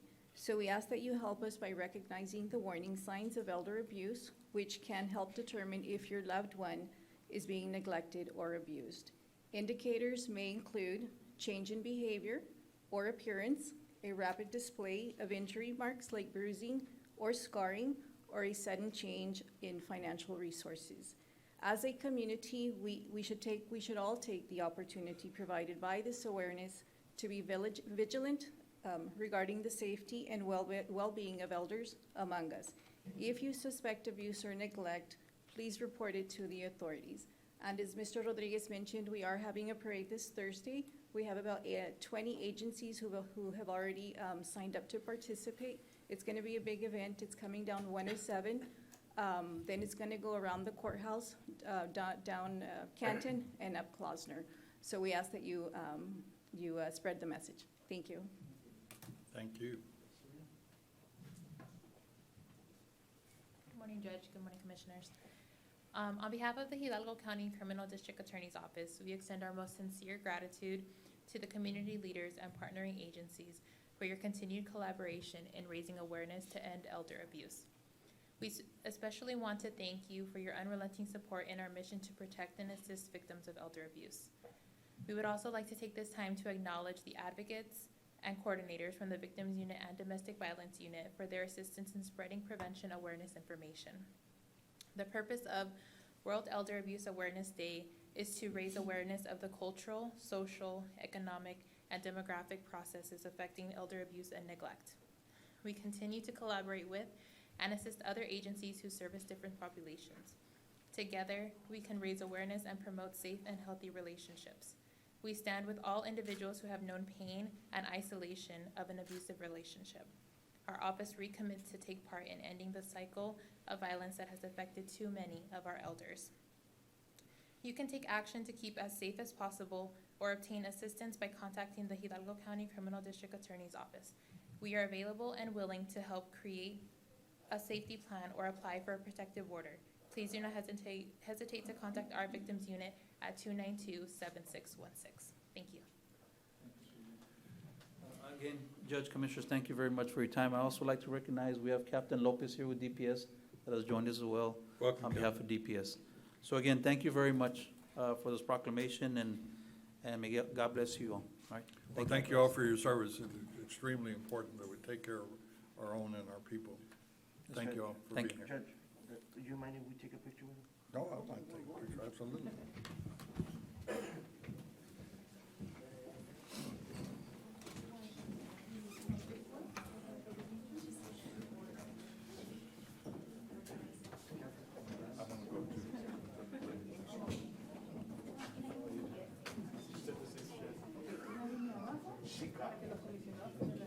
One line on the bottom, on the other one on top.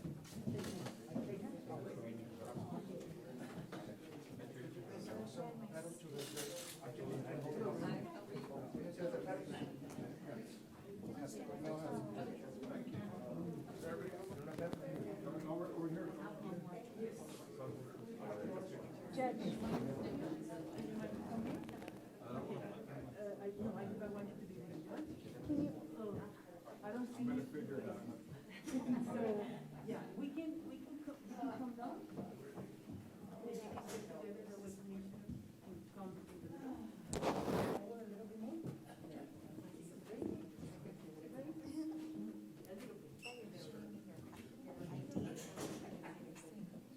Now, this is service, we have Commissioner. Can you see everybody's face? Real service. Thank you, sir.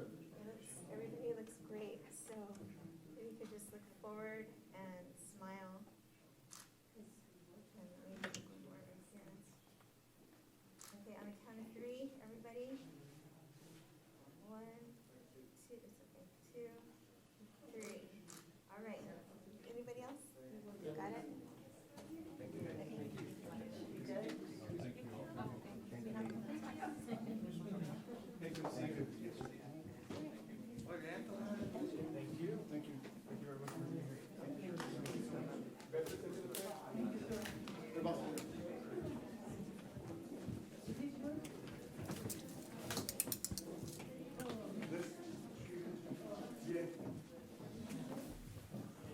Okay, want a motion to recess our Commissioners Court meeting so we can return to the Drainage District meeting. Motion made to recess? Second. All in favor, say aye. Aye. Motion carries. We are recessed. I have a motion to reopen our Drainage District meeting. Motion made to reopen our drainage district meeting? Second. All in favor, say aye. Aye. Motion passes. We're back. Mr. Sarcine, are you still there? Yes, sir, Judge. Yes, sir. I We had some think- good stuff this I morning. think we're down to F. We're ready to go, sir. If I may, item 4F is where we left off, sir. Yeah. Okay, requesting authority to advertise and approve of procurement packet A, legal notice specifications, draft contract, et cetera, as attached here too for documentation 1, fuel, gasoline, and diesel on and off highway RFP number HCG 1-21-014-0707 ESZ, including the re-advertisement of the project, and the bids are rejected or the bids are received, and the project is still required. So move. Second. We have a motion and a second to approve. All in favor, say aye. Aye. Motion carries. Thank you. Item G, requesting authority to advertise and approve RFP packet requirements, specifications, and plans developed by project engineer Omar Cano from my office. For Cesar Chavez and Texas Road Drainage Improvement, RFP number HGD 1-21-011-0707 RFB, including the re-advertising of the project in the event no response is received nor rejected, the project is still required. Motion to approve. Second. All in favor, say aye. Aye. Motion carries. Item H, requesting approval of final negotiated professional service agreement, number CACGD 1-21-025-0615, with LNG Engineering as it relates to professional construction material testing, service on call, and as the basis of documentation 1 project, subject to review, approval for negotiation by the board of directors. On agenda item 8955. We recommend approval. So move. Second. All in favor, say aye. Aye. Motion carries. Thank you. Item I, request approval of invoice DD 14 in the amount of $138,490.52 from Hidalgo County Precinct Number 1 for the first quarter of 2021 for equipment used. Payment is for the construction of the Mile 6 West School, Mile 11 North, La Mesa Progreso Pond, and Mile 12 North Crossing. So moved. Second. We have a motion and a second to approve. All in favor, say aye. Aye. Motion carried. 6A, requesting approval of budget amendment in the amount of $7,922,954.40 in the Capital Projects Fund 134-2019 bond series for construction contracts and work authorization relating to 2018 bond drainage bond program that have been approved by the board of directors. So move. Second. All in favor, say aye. Aye. Motion carries. Thank you. Item B, requesting approval supplemental agreement number 2 to professional engineering service contract CCD 1-19-042-0813 with Executive Engineering Group LLC for the project Sunflower Drain 2018 bond for project 36 to effect a revised Exhibit D work schedule with extended termination date of November 15, 2021, subject to legal review and compliance with House Bill 1295. Motion to approve. Second. All in favor, say aye. Aye. Motion carries. Item 2, requesting approval supplemental agreement number 2 is the work condition number 1, professional engineering service contract, CACD 1-19-042-0813 with Executive Engineering Group LLC for the project Sunflower Drain 2018 bond for project 36 to reflect the revised period of service to end November 15, 2021, subject to legal review and compliance House Bill 1295. Motion to approve. Second. All in favor, say aye. Aye. Motion carries. Thank you. Item C, 1, requesting approval supplemental agreement number 3, professional service contract, CCD 1-19-041-0521, Quintanilla Heavy and Associates for the project 08 Drain 2018 bond for project 15 feet to reflect the revised Exhibit D work schedule with extended termination date of September 31st, 2022, subject to legal review and compliance House Bill 1295. Motion to approve? Second. All in favor, say aye. Aye. Motion carries. Thank you. Item 2, requesting approval supplemental agreement number 2 to work condition number 1 for the professional engineering service contract, CCD 1-19-041-0521, Quintanilla Heavy and Associates, Inc. for the project 08 Drain 2018 bond for project 15 feet to reflect the revised period of service to end on September 31st, 2022, subject to review, compliance House Bill HB 1295. So moved. Second. All in favor, say aye. Aye. Motion carries. Item D, request approval supplemental agreement number 2, the professional engineering service contract, CCD 1-19-00903-26, with Quintanilla Heavy and Associates, Inc. for project Jackson Road Drain 2018 bond for project 16, to effect revised Exhibit D work schedule with an extension termination date of November 30th, 2022, subject to review and compliance House Bill 1295. Motion to approve. Second. All in favor, say aye. Aye. Aye, motion carries. Item 2, requesting approval of supplement agreement. Number 2, to work session number 1, professional engineering service contract, CCD 119-009-326, with Kina Heaven Associates, Inc., for the project Jackson Road Drain, 2018 bond refund project 16, to reflect the revised period of service to end November 30th, 2022, subject to review and compliance House Bill 1295. Motion to approve. Second. All in favor, say aye. Aye. Aye, motion carries. Thank you. Item E, requesting authority to advertise and approval of RFP packet requirements, specifications, and plans available to project engineer, LNG Engineering, for the project mission lateral phase 3, proposed widening of ditch from Benson Palm Drive to west of Wagon City 2 subdivision, 2018 bond referendum project 26. RFP number ACDD 121-027-0707, including the reference of the project in the event no response to received and or rejected and project still required. Motion to approve. Second. All in favor, say aye. Aye. Aye, motion carries. Thank you. Item F, requesting approval, authority to advertise and approve RFP packet requirements, specifications, plans developed by project engineer BDZ Engineering LLC for project mission Callan Radio alternate phase 1, 2018 bond referendum project 25, RFP number ACGD 121-023-0707 MSS, including the advertising of the project in the event no response is received and or rejected, the project is still required. Motion to approve. Second. All in favor, say aye. Aye. Aye, motion carries.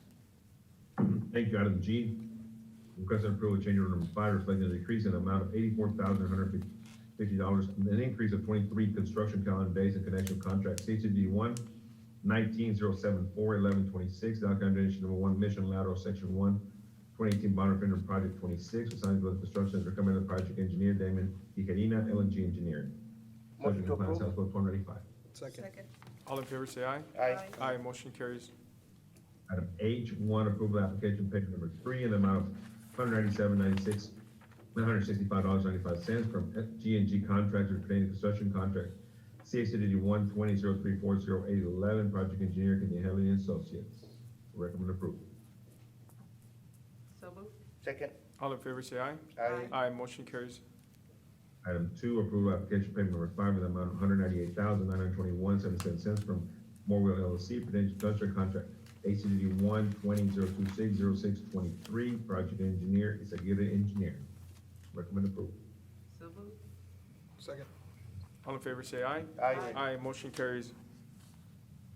H3, approval application payment number 6 in the amount of $151,042.17 from Morwell LLC pertaining to construction contract ACD 120-026-0623, project engineering Isaguirre Engineering. So moved. Second. All in favor, say aye. Aye. Aye, motion carries. Thank you. Item 7A, approval application for payment number 3 in the amount of $160,013.48 from Castle Enterprise LLC pertaining to construction contract number ACD 120-0202-11, project engineer BZ Engineering. Everything's over, recommend approval. So moved. Second. All in favor, say aye. Aye. Aye, motion carries. 8A, requesting approval to issue payment on award to 3 special commissioners pertaining to condemnation proceeding for cost number CCD-0581H, parcel number 1, Jesus de Leon. Need approval just to pay the special commissioners, and I believe Commissioner Fuentes. Yeah, will be- I'll be abstaining from this. Motion to approve. Second. All in favor, say aye. Aye. Aye, motion passes, and Commissioner Fuentes abstains. 9A, request approval of budget amendment in Fund 124, the special revenue in the amount of $1,203,000. Funds will be provided from Texas Water Development Board contract number 210-179-2500 for Region 15 flood planning. Grant was approved by the Board of Directors on March 30, 2021. Motion to approve. Second. All in favor, say aye. Aye. Aye, motion carries. Thank you. We do have some closed session items. Real quickly, I want to take this time to say hello to and welcome my interns from the University of Texas, Joe Garcia and David O. And one of the newest members of my team, Humberto Zuniga, who are going to bring all types of education to the world. Thanks for being here and putting up with us. At this time, we'll welcome. I said welcome, not welcome. Welcome. At this time, we're gonna go back into closed session, under chapter 551 of the Texas Local Government Code. Can I have a motion to go into closed Motion session? made to go into executive session? All in favor, say aye. Aye. Aye, motion carries. We'll be right back.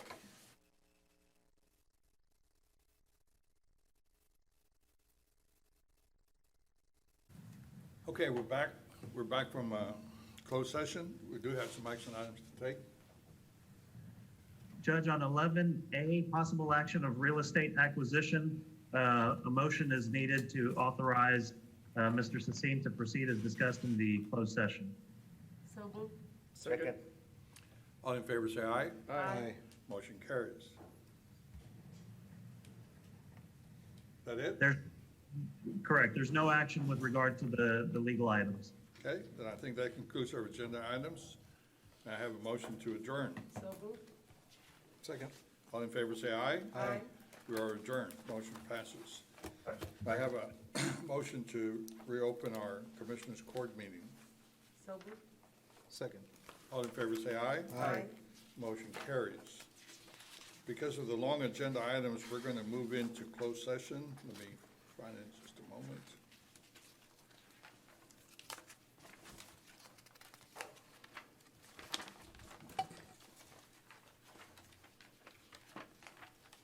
Okay. 26. Okay, pursuant to chapter 551 of Texas Government Code under section 551.071, .072, .074, and .087 will be returned to closed session to discuss those items. Any action item to be taken will be taken in open session when we return. May I have a motion to do so? So moved. Second. All in favor, say aye. Aye. Motion passes. It is 11:41.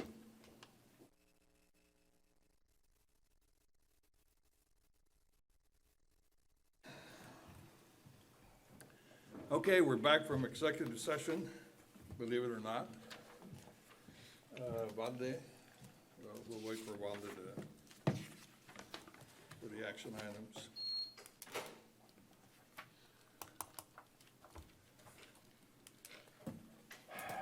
Sorry to keep everyone waiting. There were a lot of things to discuss.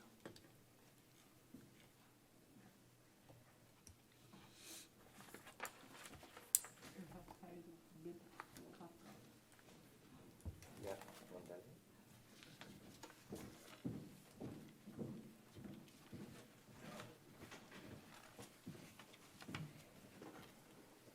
Valde, let's go ahead and take care of the executive item Yes, sir. first. Let me just swap my glasses. By the way, the time is 2:26.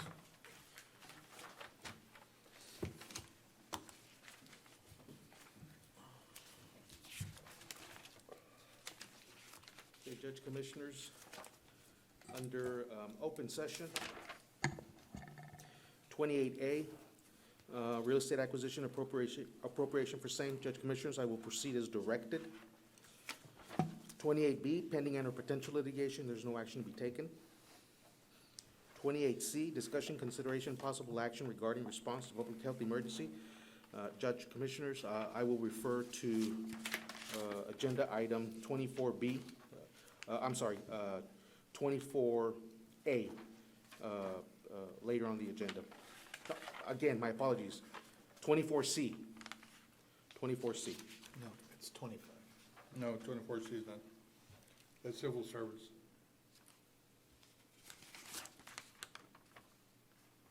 Twenty-five? 25, you're correct.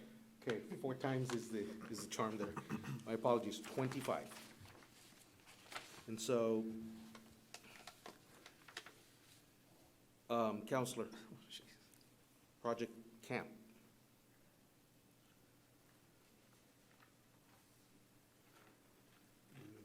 Oh, I'm sorry.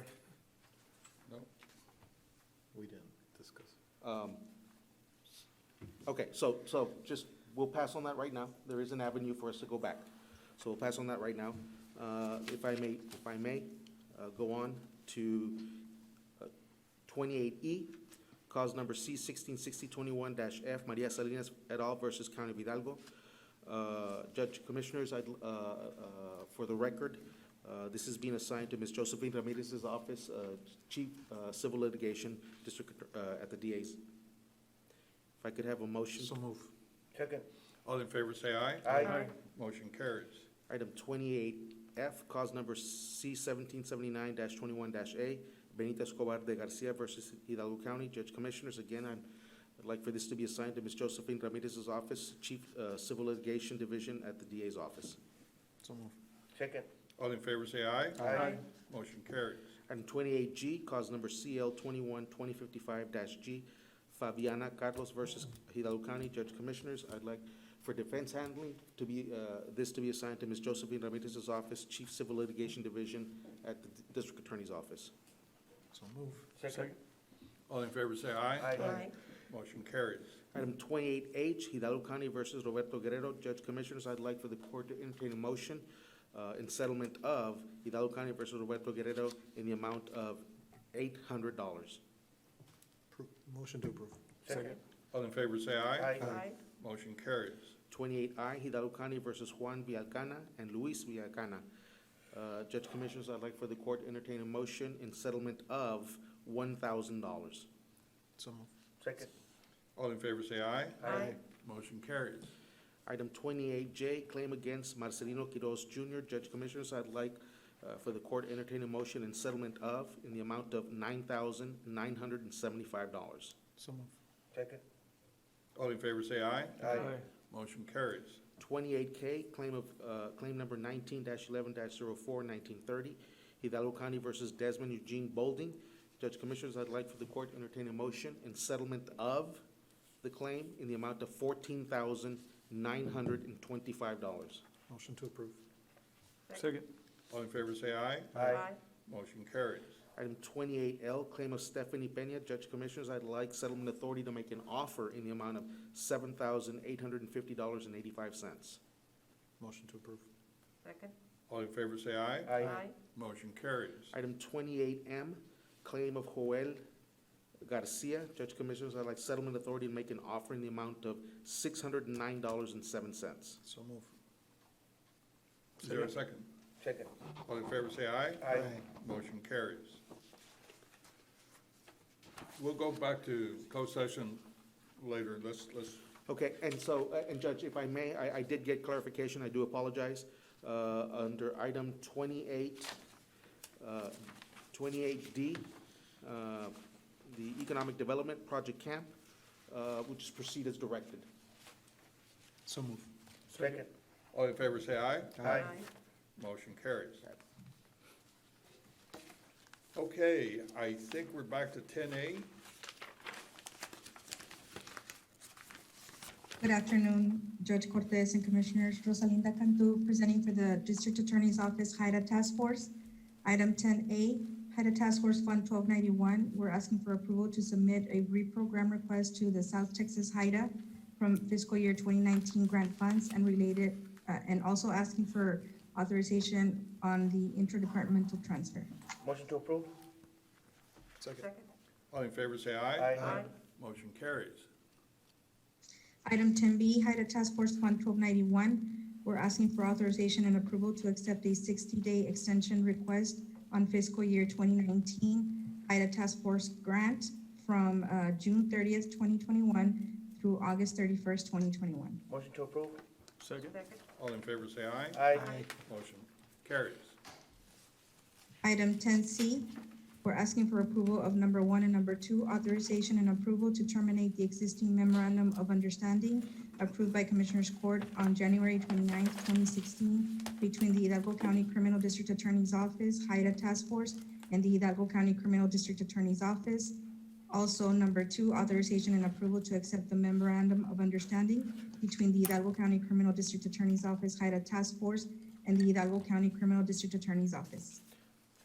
Motion to approve? Second. All in favor, say aye. Aye. Motion carries. Thank you. Thank you. Item 11A. Judge Commissioners, with your permission, I will go ahead and take her out of 11A. This is for Mr. Arturo Guajardo Jr., County Clerk. and this is the annual approval and the selection of names for the 2021 Grievance Committee pursuant to Texas Local Government Code 152.015.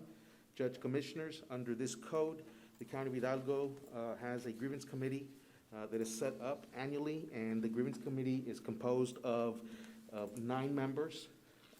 6 of the members are as follows: Sheriff, the County Tax Assessor Collector, the County Treasurer, the County Clerk, the District Clerk, and our Criminal District Attorney.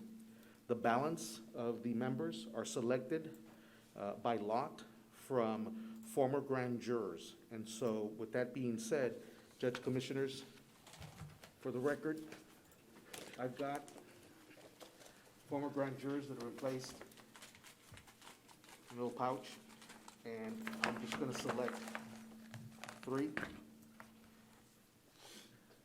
Commissioner, that's 1. That's 2. Let's select the 6. Yes. First, I have to select my 3, for the, that's 3 right there, There's 3. for the grievance committee. Natha Janeth Ozuna from Edinburgh, Texas.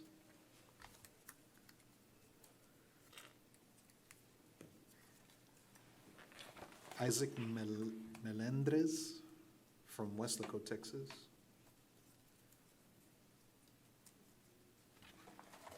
And Annette Villalobos from McAllen, Texas. Okay, so those 3 individuals that you just named, Commissioner, would be the approved for the grievance committee. If for some reason these 3 or any combination cannot serve, then we will select from alternates. And so I'm going to give Commissioner 9 alternate members. That's 1, and these were all by lot. 2, 3, 4,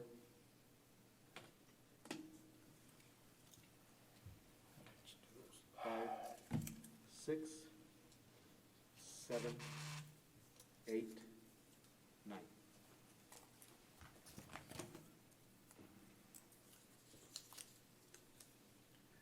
Annabelle Moreno from Mission, Texas. You got one, Commissioner. Norma Avila from FAR, Texas. Dina Rodriguez, Edinburgh, Texas. Berta Hernandez from McAllen, Texas. Anselmo Sanchez from San Juan, Texas. Jorge Ballesteros from McAllen, Texas. Mark Mendoza, FAR, Texas. Carolyn Thornton, Mission, Texas. Laura de la Fuente from Mission, Texas. That's it? This is 4. And that's 5.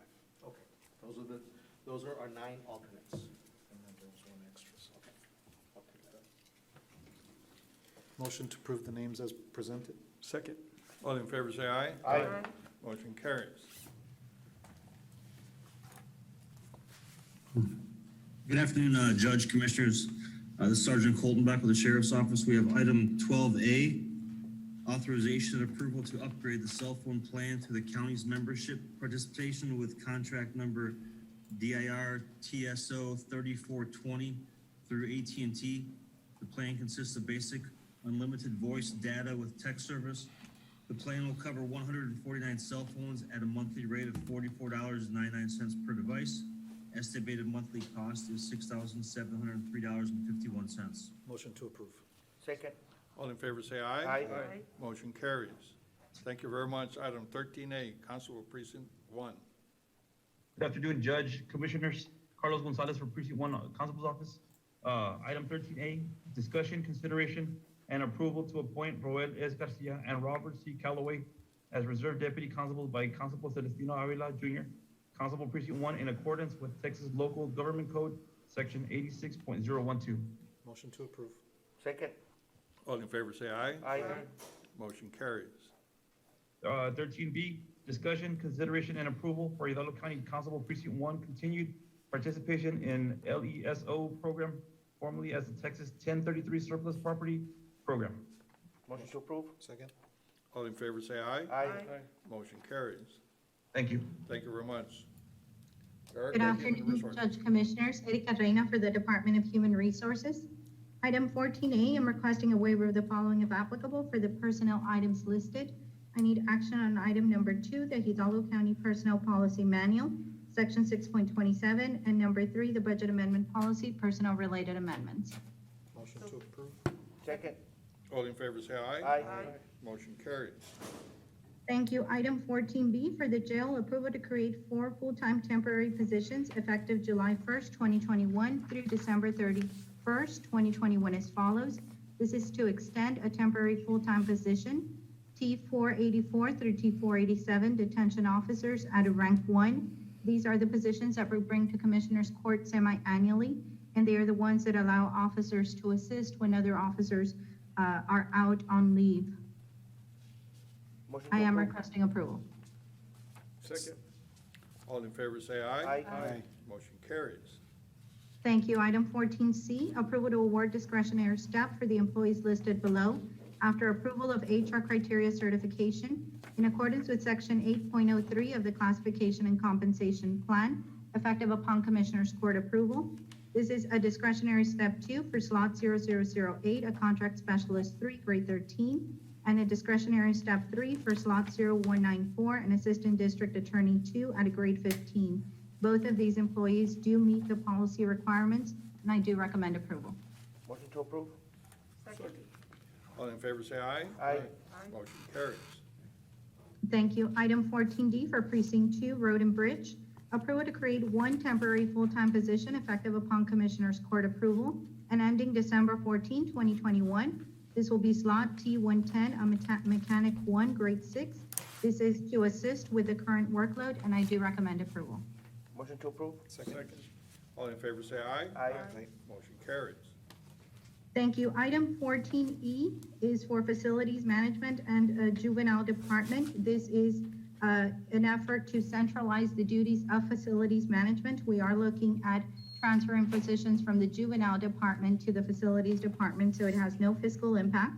And I am requesting approval of the following personnel actions effective upon Commissioners Court approval. Create slots 0142 through 0144, Maintenance 1 position and Maintenance 2 positions at grades 3 and 5, and approval to waive the posting, hiring, and enrollment procedures and transfer employee number 180904 to Maintenance 1, slot 0142, and employee number 228290 to Maintenance 2, slot 0144.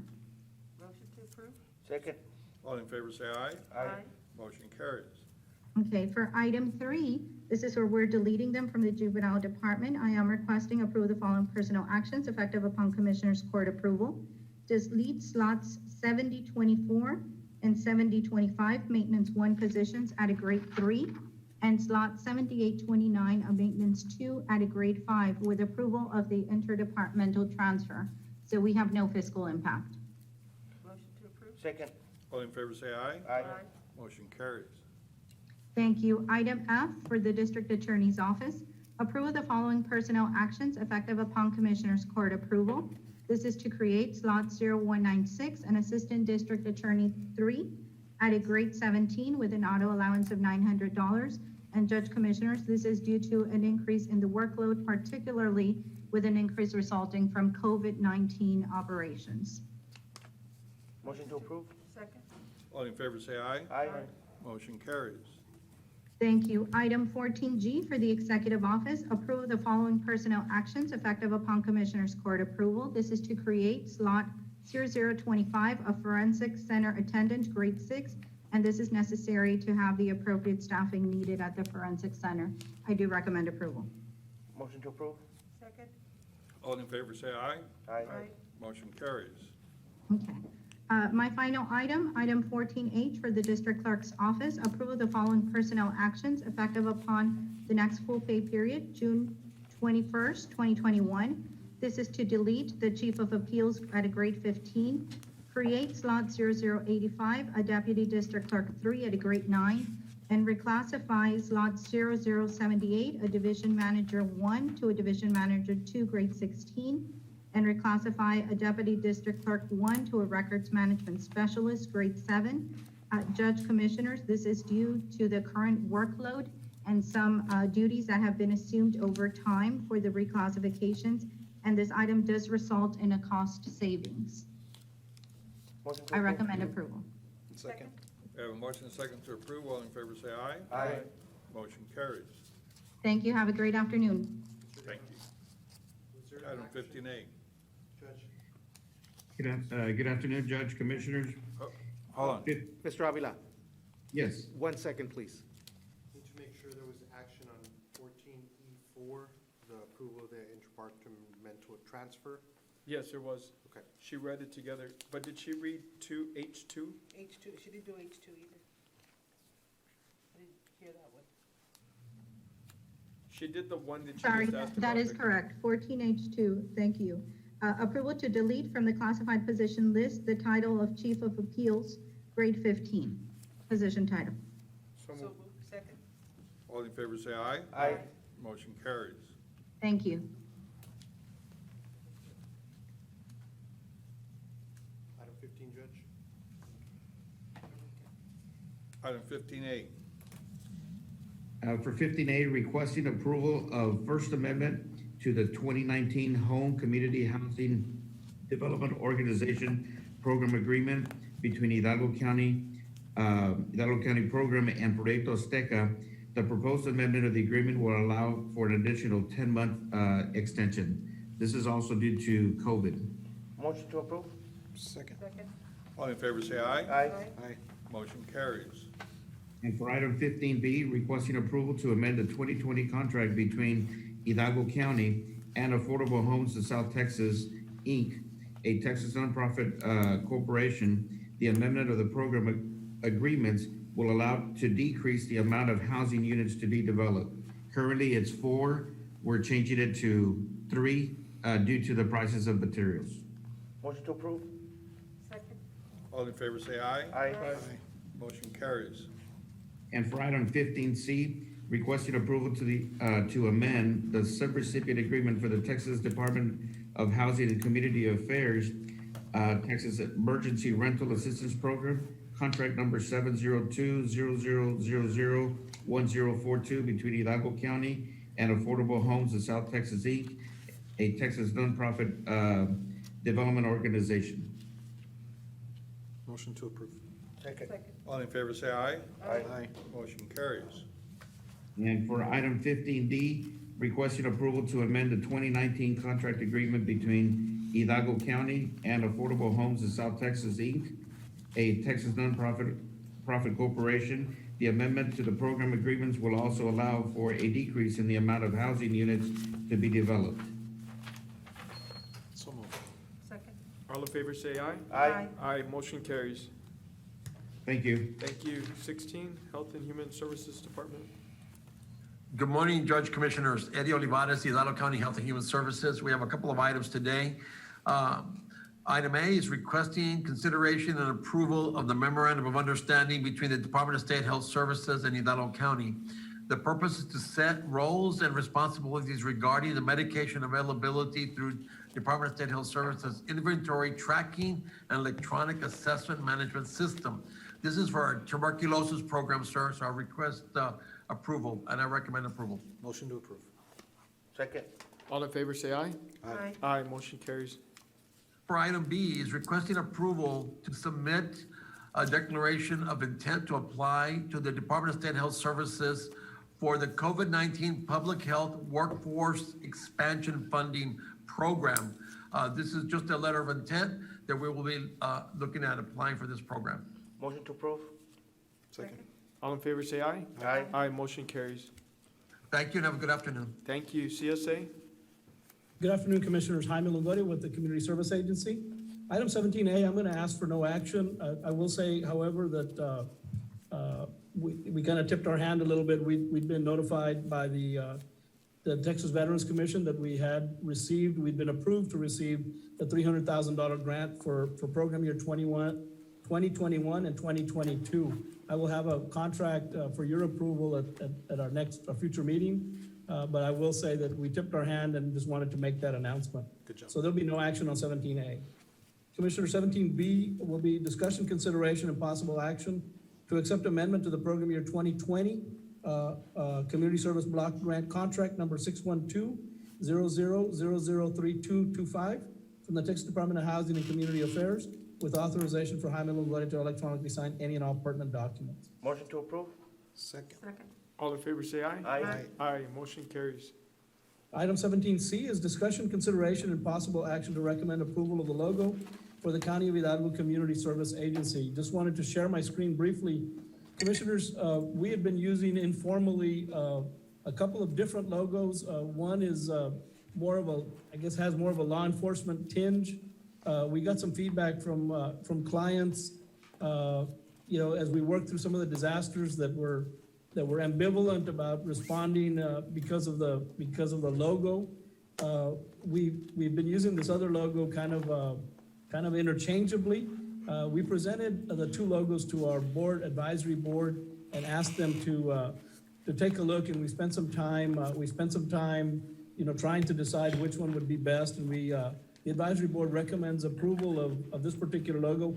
We call it the Helping Hands logo, and I'm trying to share the screen, but nothing happened, so I'm asking the host to let me, give me authorization to share the screen. Here you go. So we call it the Helping Hands logo. Of course, we would proudly also display the county seal along with this logo. We also, at times, will use the Community Action Program logo. We call that the Huggy Heart.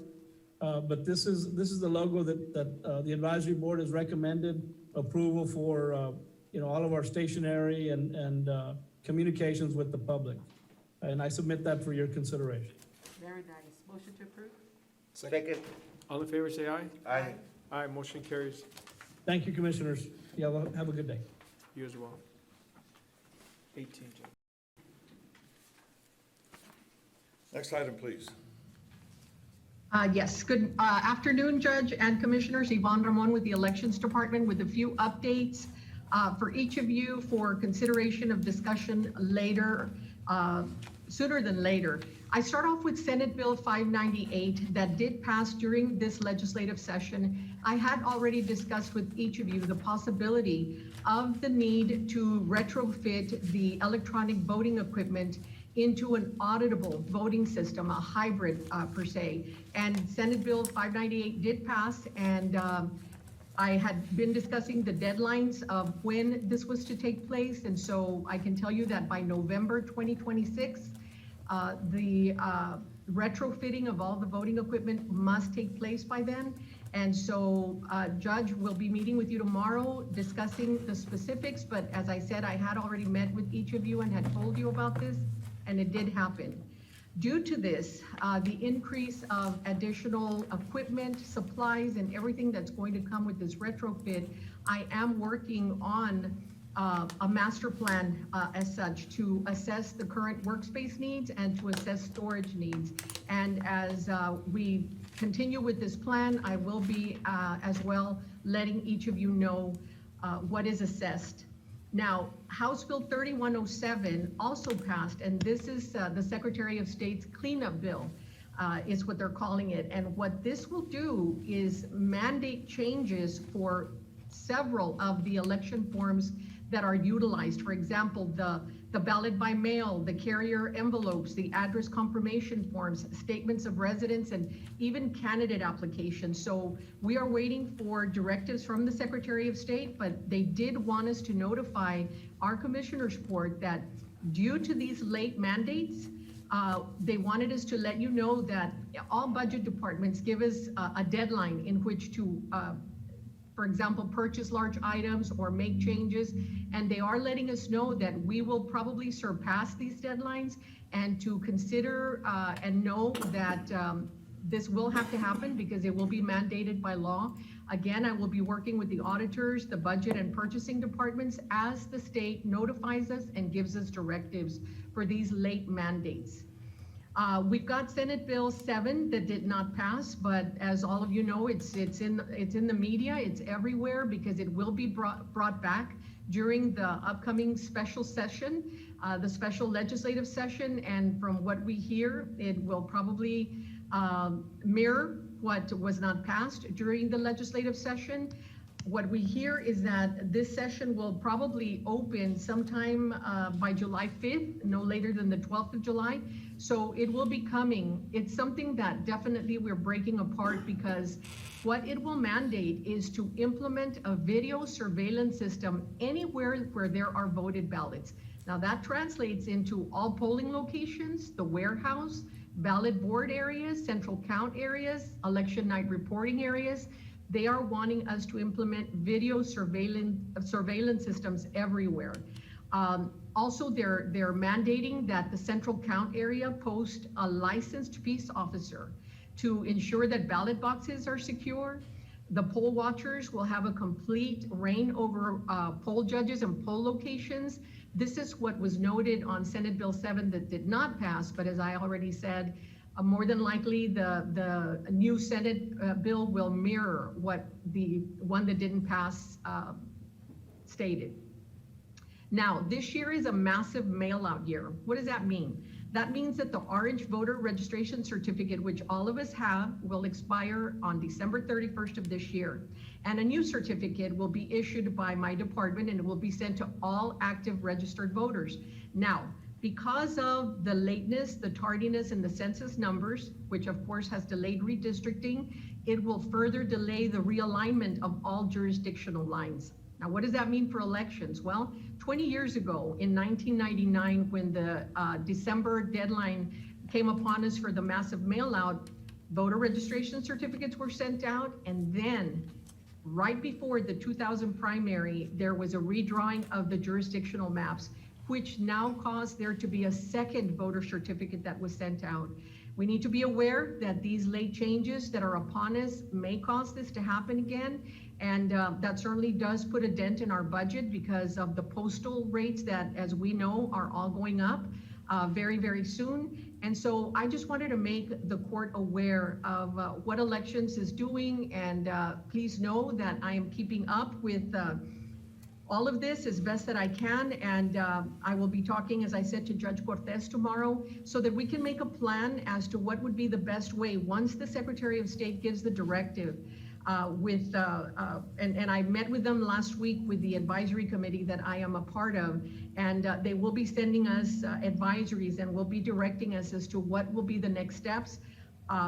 Then we definitely have to meet and discuss when a retrofit can take place, what would be the best thing for Hidalgo County, and I will be giving you all definitely more information as it comes to light. And that's all I have. Thank you very much, Yvonne. We'll talk to you tomorrow. Next item is 19A. Unless somebody has any questions of her? Okay. 19A, Wick. Good afternoon, Judge and Commissioners. Clarissa Ramirez with the Hidalgo County WIC Program, presenting on item 19A, discussion, consideration, and acknowledgement for WIC mobile unit to implement WIC services to eligible participants in various areas throughout Hidalgo County where transportation needs have been identified.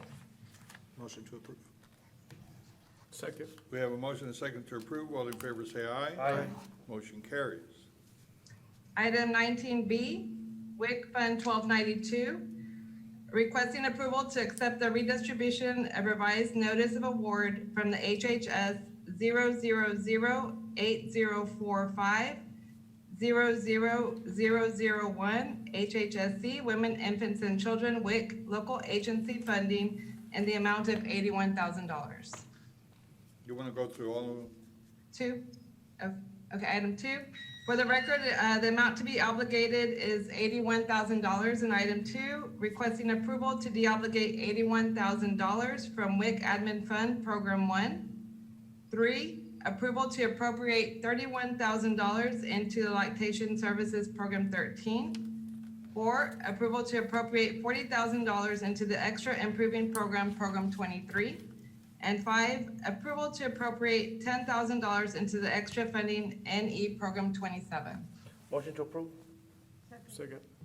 All in favor say aye. Aye. Motion carries. Thank you very much, Clarissa. Thank you. Have a good afternoon.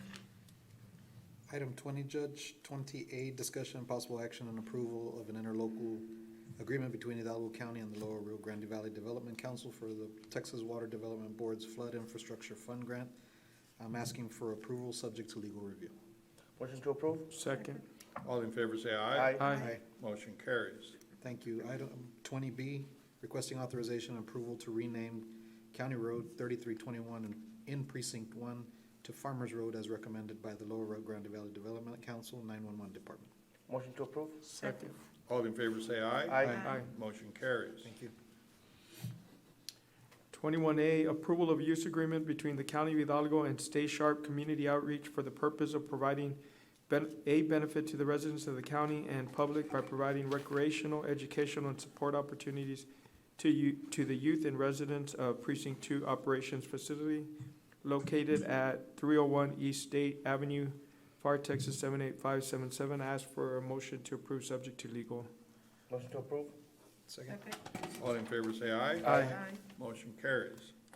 B, requesting approval to accept counteroffer to purchase a tract of land known as Parcel 40 associated with the Precinct 2 Eldora Road project from FM 3362, which is Jackson Road, to Veterans Boulevard, with authority for the county judge to sign the administrative evaluation and approval form.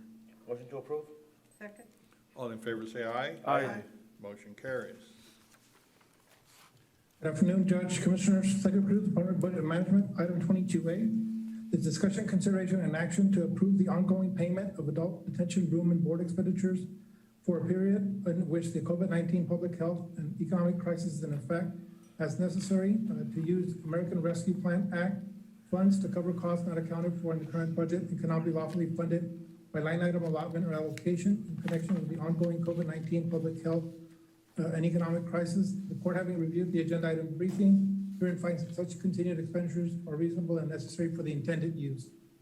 Judge, Commissioners, we are recommending approval of payment for out-of-county housing of inmates necessitated by the shutdown and also the reduced work that's being produced by the county's judiciary due to the COVID-19 pandemic.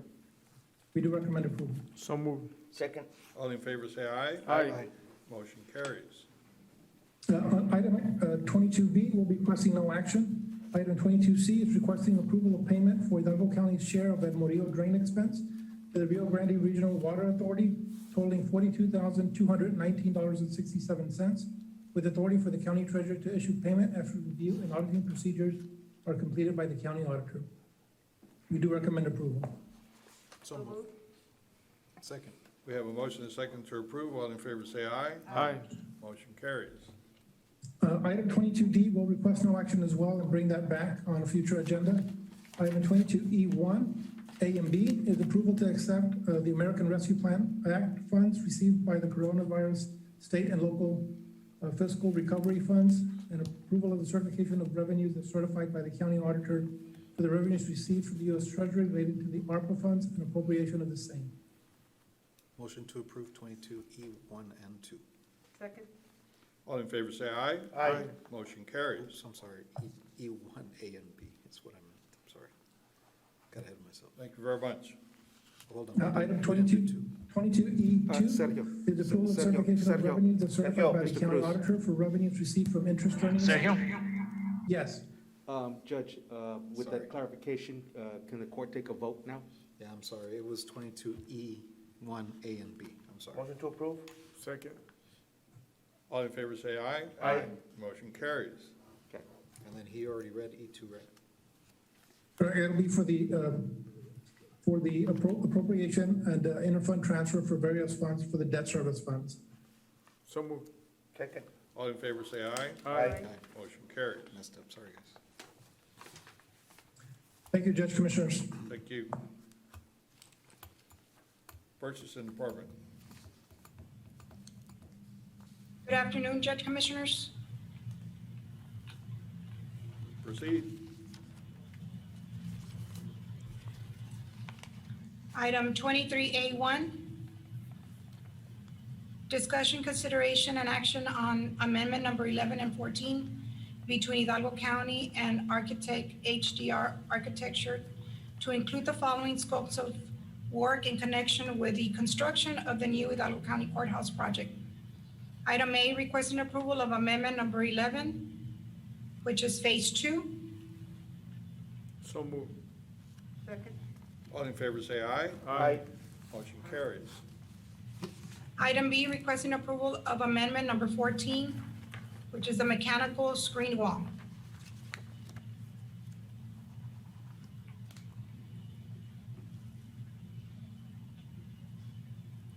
Is there a motion?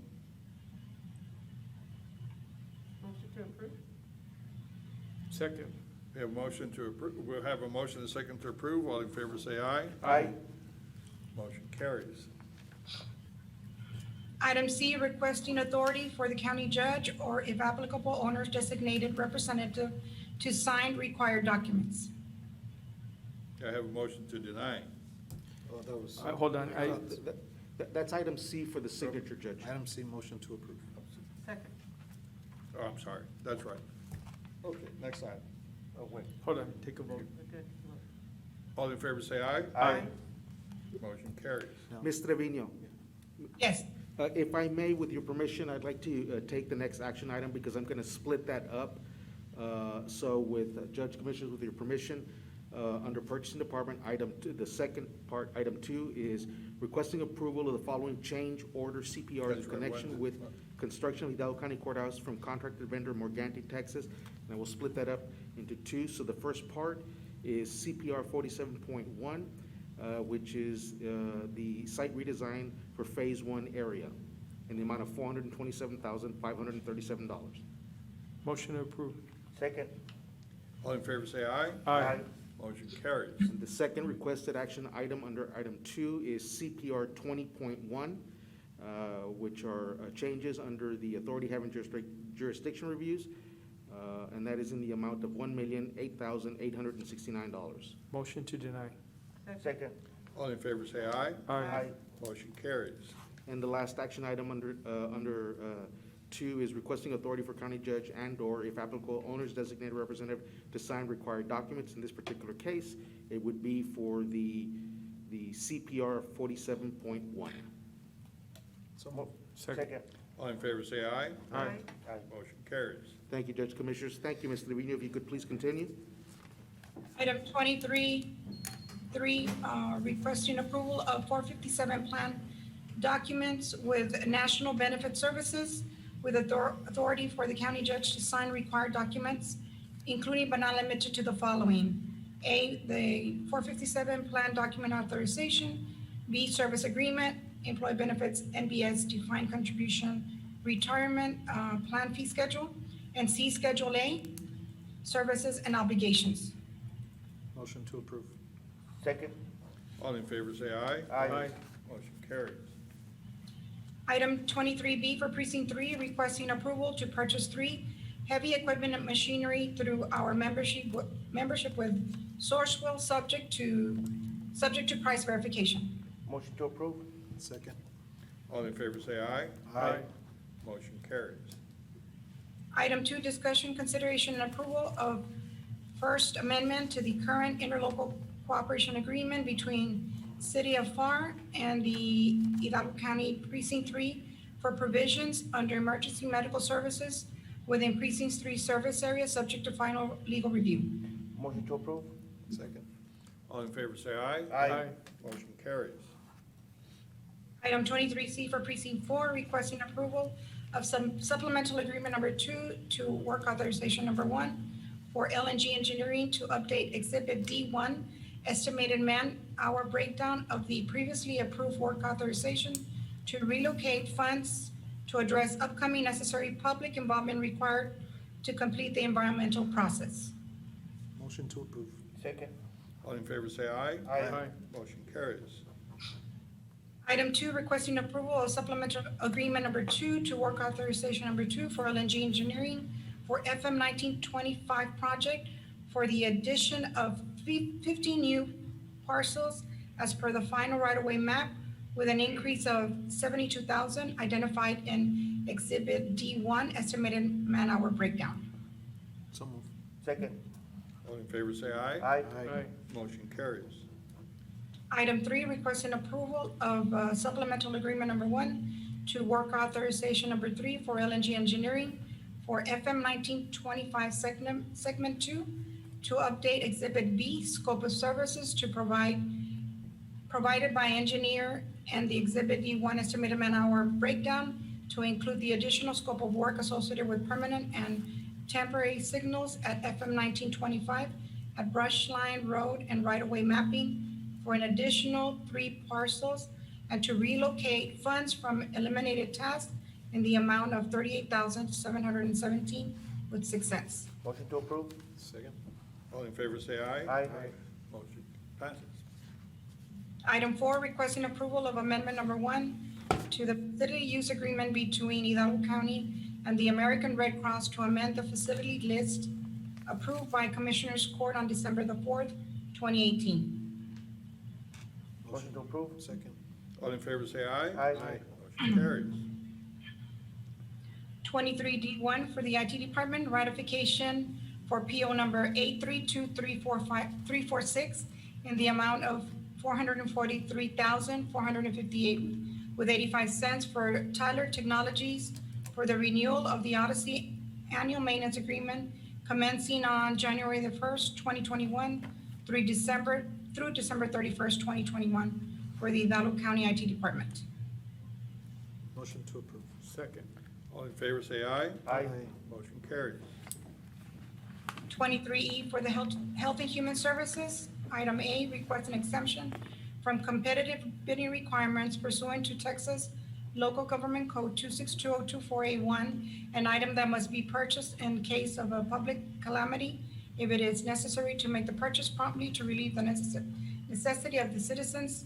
2, an item necessary to preserve and protect the public health and safety of the citizens. Motion to approve. Second. All in favor, say aye. Aye. Motion carries. Item B, request an approval of a 24-month lease agreement between Hidalgo County and CHCT Texas LLC to accommodate additional staffing for the COVID-19 public health emergency. Motion to approve. Second. All in favor, say aye. Aye. Motion carries. Item 2, requesting approval of work authorization number 3 with B2Z Engineering for construction management and oversight of the biosafety lab in the amount of $189,832 with 8 cents. Motion to approve. Second. All in favor, say aye. Aye. Motion carries. 23F for the WIC Department, requesting approval and authority to execute the joint providing continuing nursing education agreement between South Texas Health Systems and Hidalgo County WIC Program Lactation Care Center of RGV with authority for the county judge to execute the agreement. So move. Second. All in favor, say aye. Aye. Motion carries. Item 2, requesting approval to award the sole bid received from vendor Jolcar, meeting all specifications, including approval of the contract for the lease of office space for the Hidalgo County WIC program lactation center in McAllen. Motion to approve. Second. All in favor, say aye. Aye. Motion carries. Item 3, requesting approval to award the sole bid received from vendor Jolcar, meeting all specifications, including approval of the contract for the lease of office space for the Hidalgo County WIC McAllen office. Motion to approve. Second. All in favor, say aye. Aye. Aye. Motion carries. 23G for facilities management.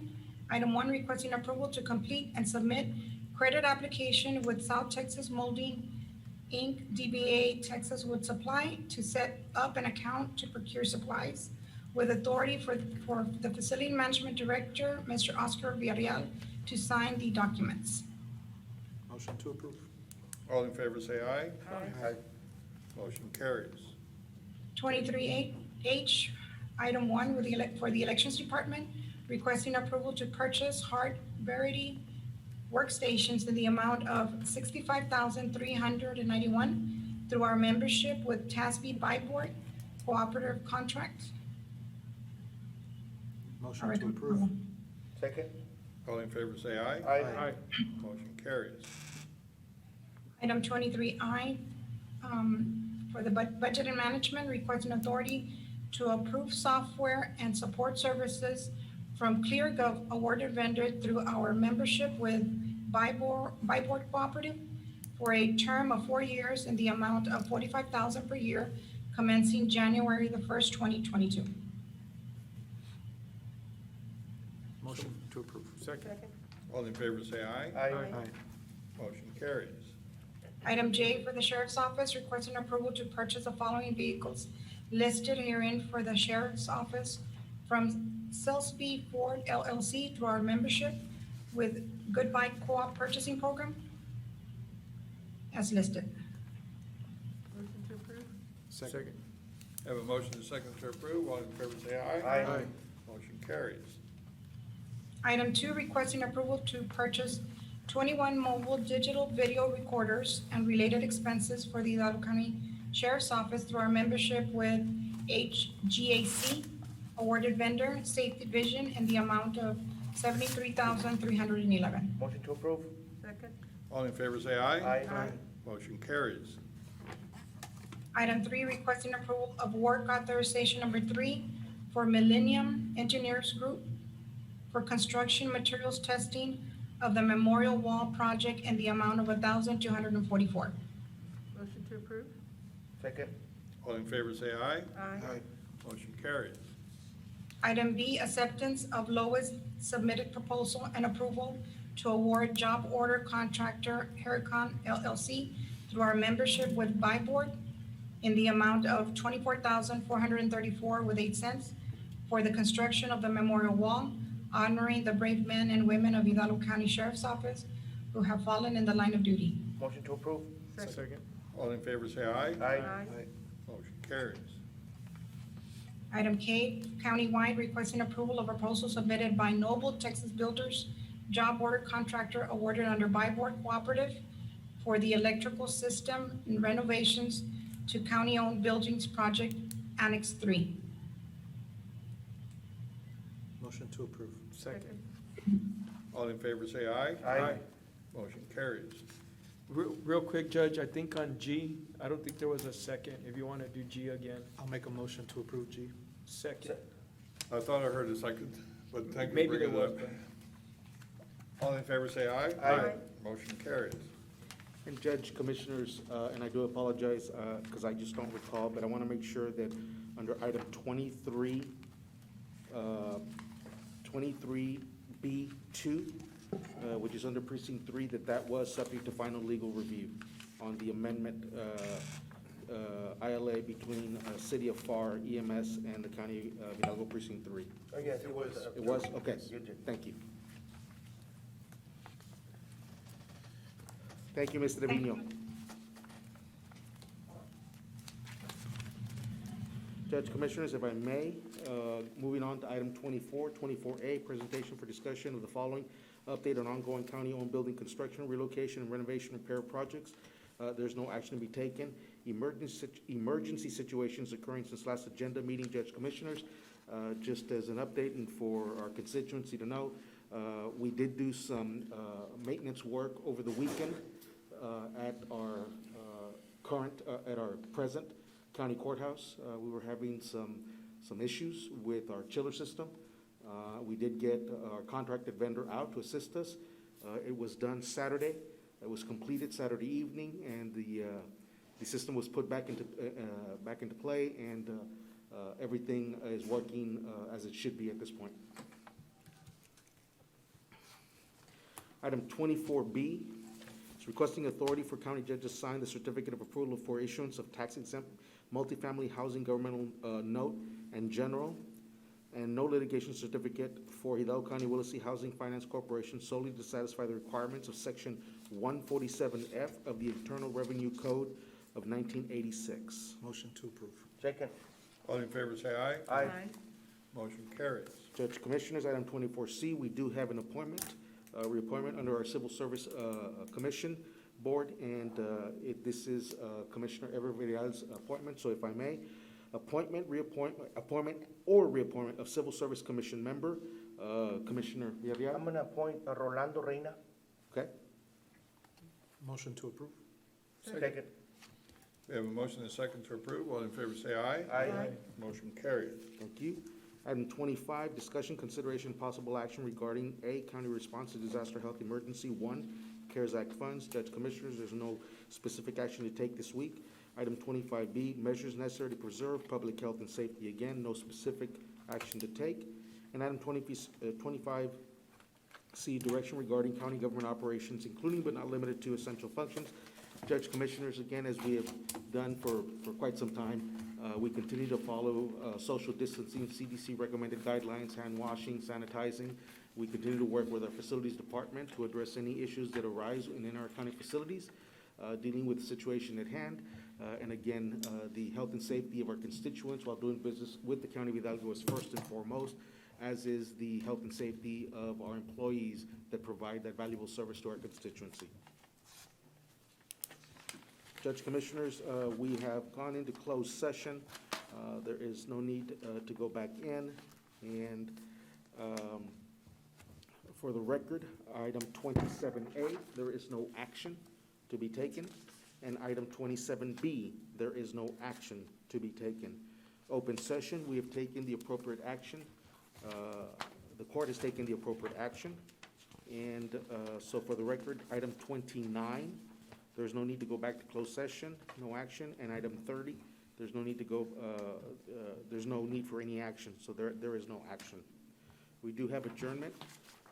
Judge Commissioners, as a matter of disclosure, I will be recommending to the court that our next Commissioners Court session will be held on June 25th, and that will be a Friday, June 25th. I will continue to work with everybody's schedule, and we will send out appropriate notices. 9:45? Yes, it would be a recommended a morning session, Drainage District, 9:45. Let me back up a step. I will work with Drainage District to see how their agenda looks, and if they've got some items, then I'll do a 9:30 Drainage District, and then a 10 o'clock Commissioners Court for the 25th. God, I hope you all had enough fun today. We certainly, I think with 6 hours, we want to thank all of you for being patient with us and stay tuned. I think with that, I'll entertain a motion to adjourn. Motion to adjourn? Second. All in favor say aye. Aye. Motion carries.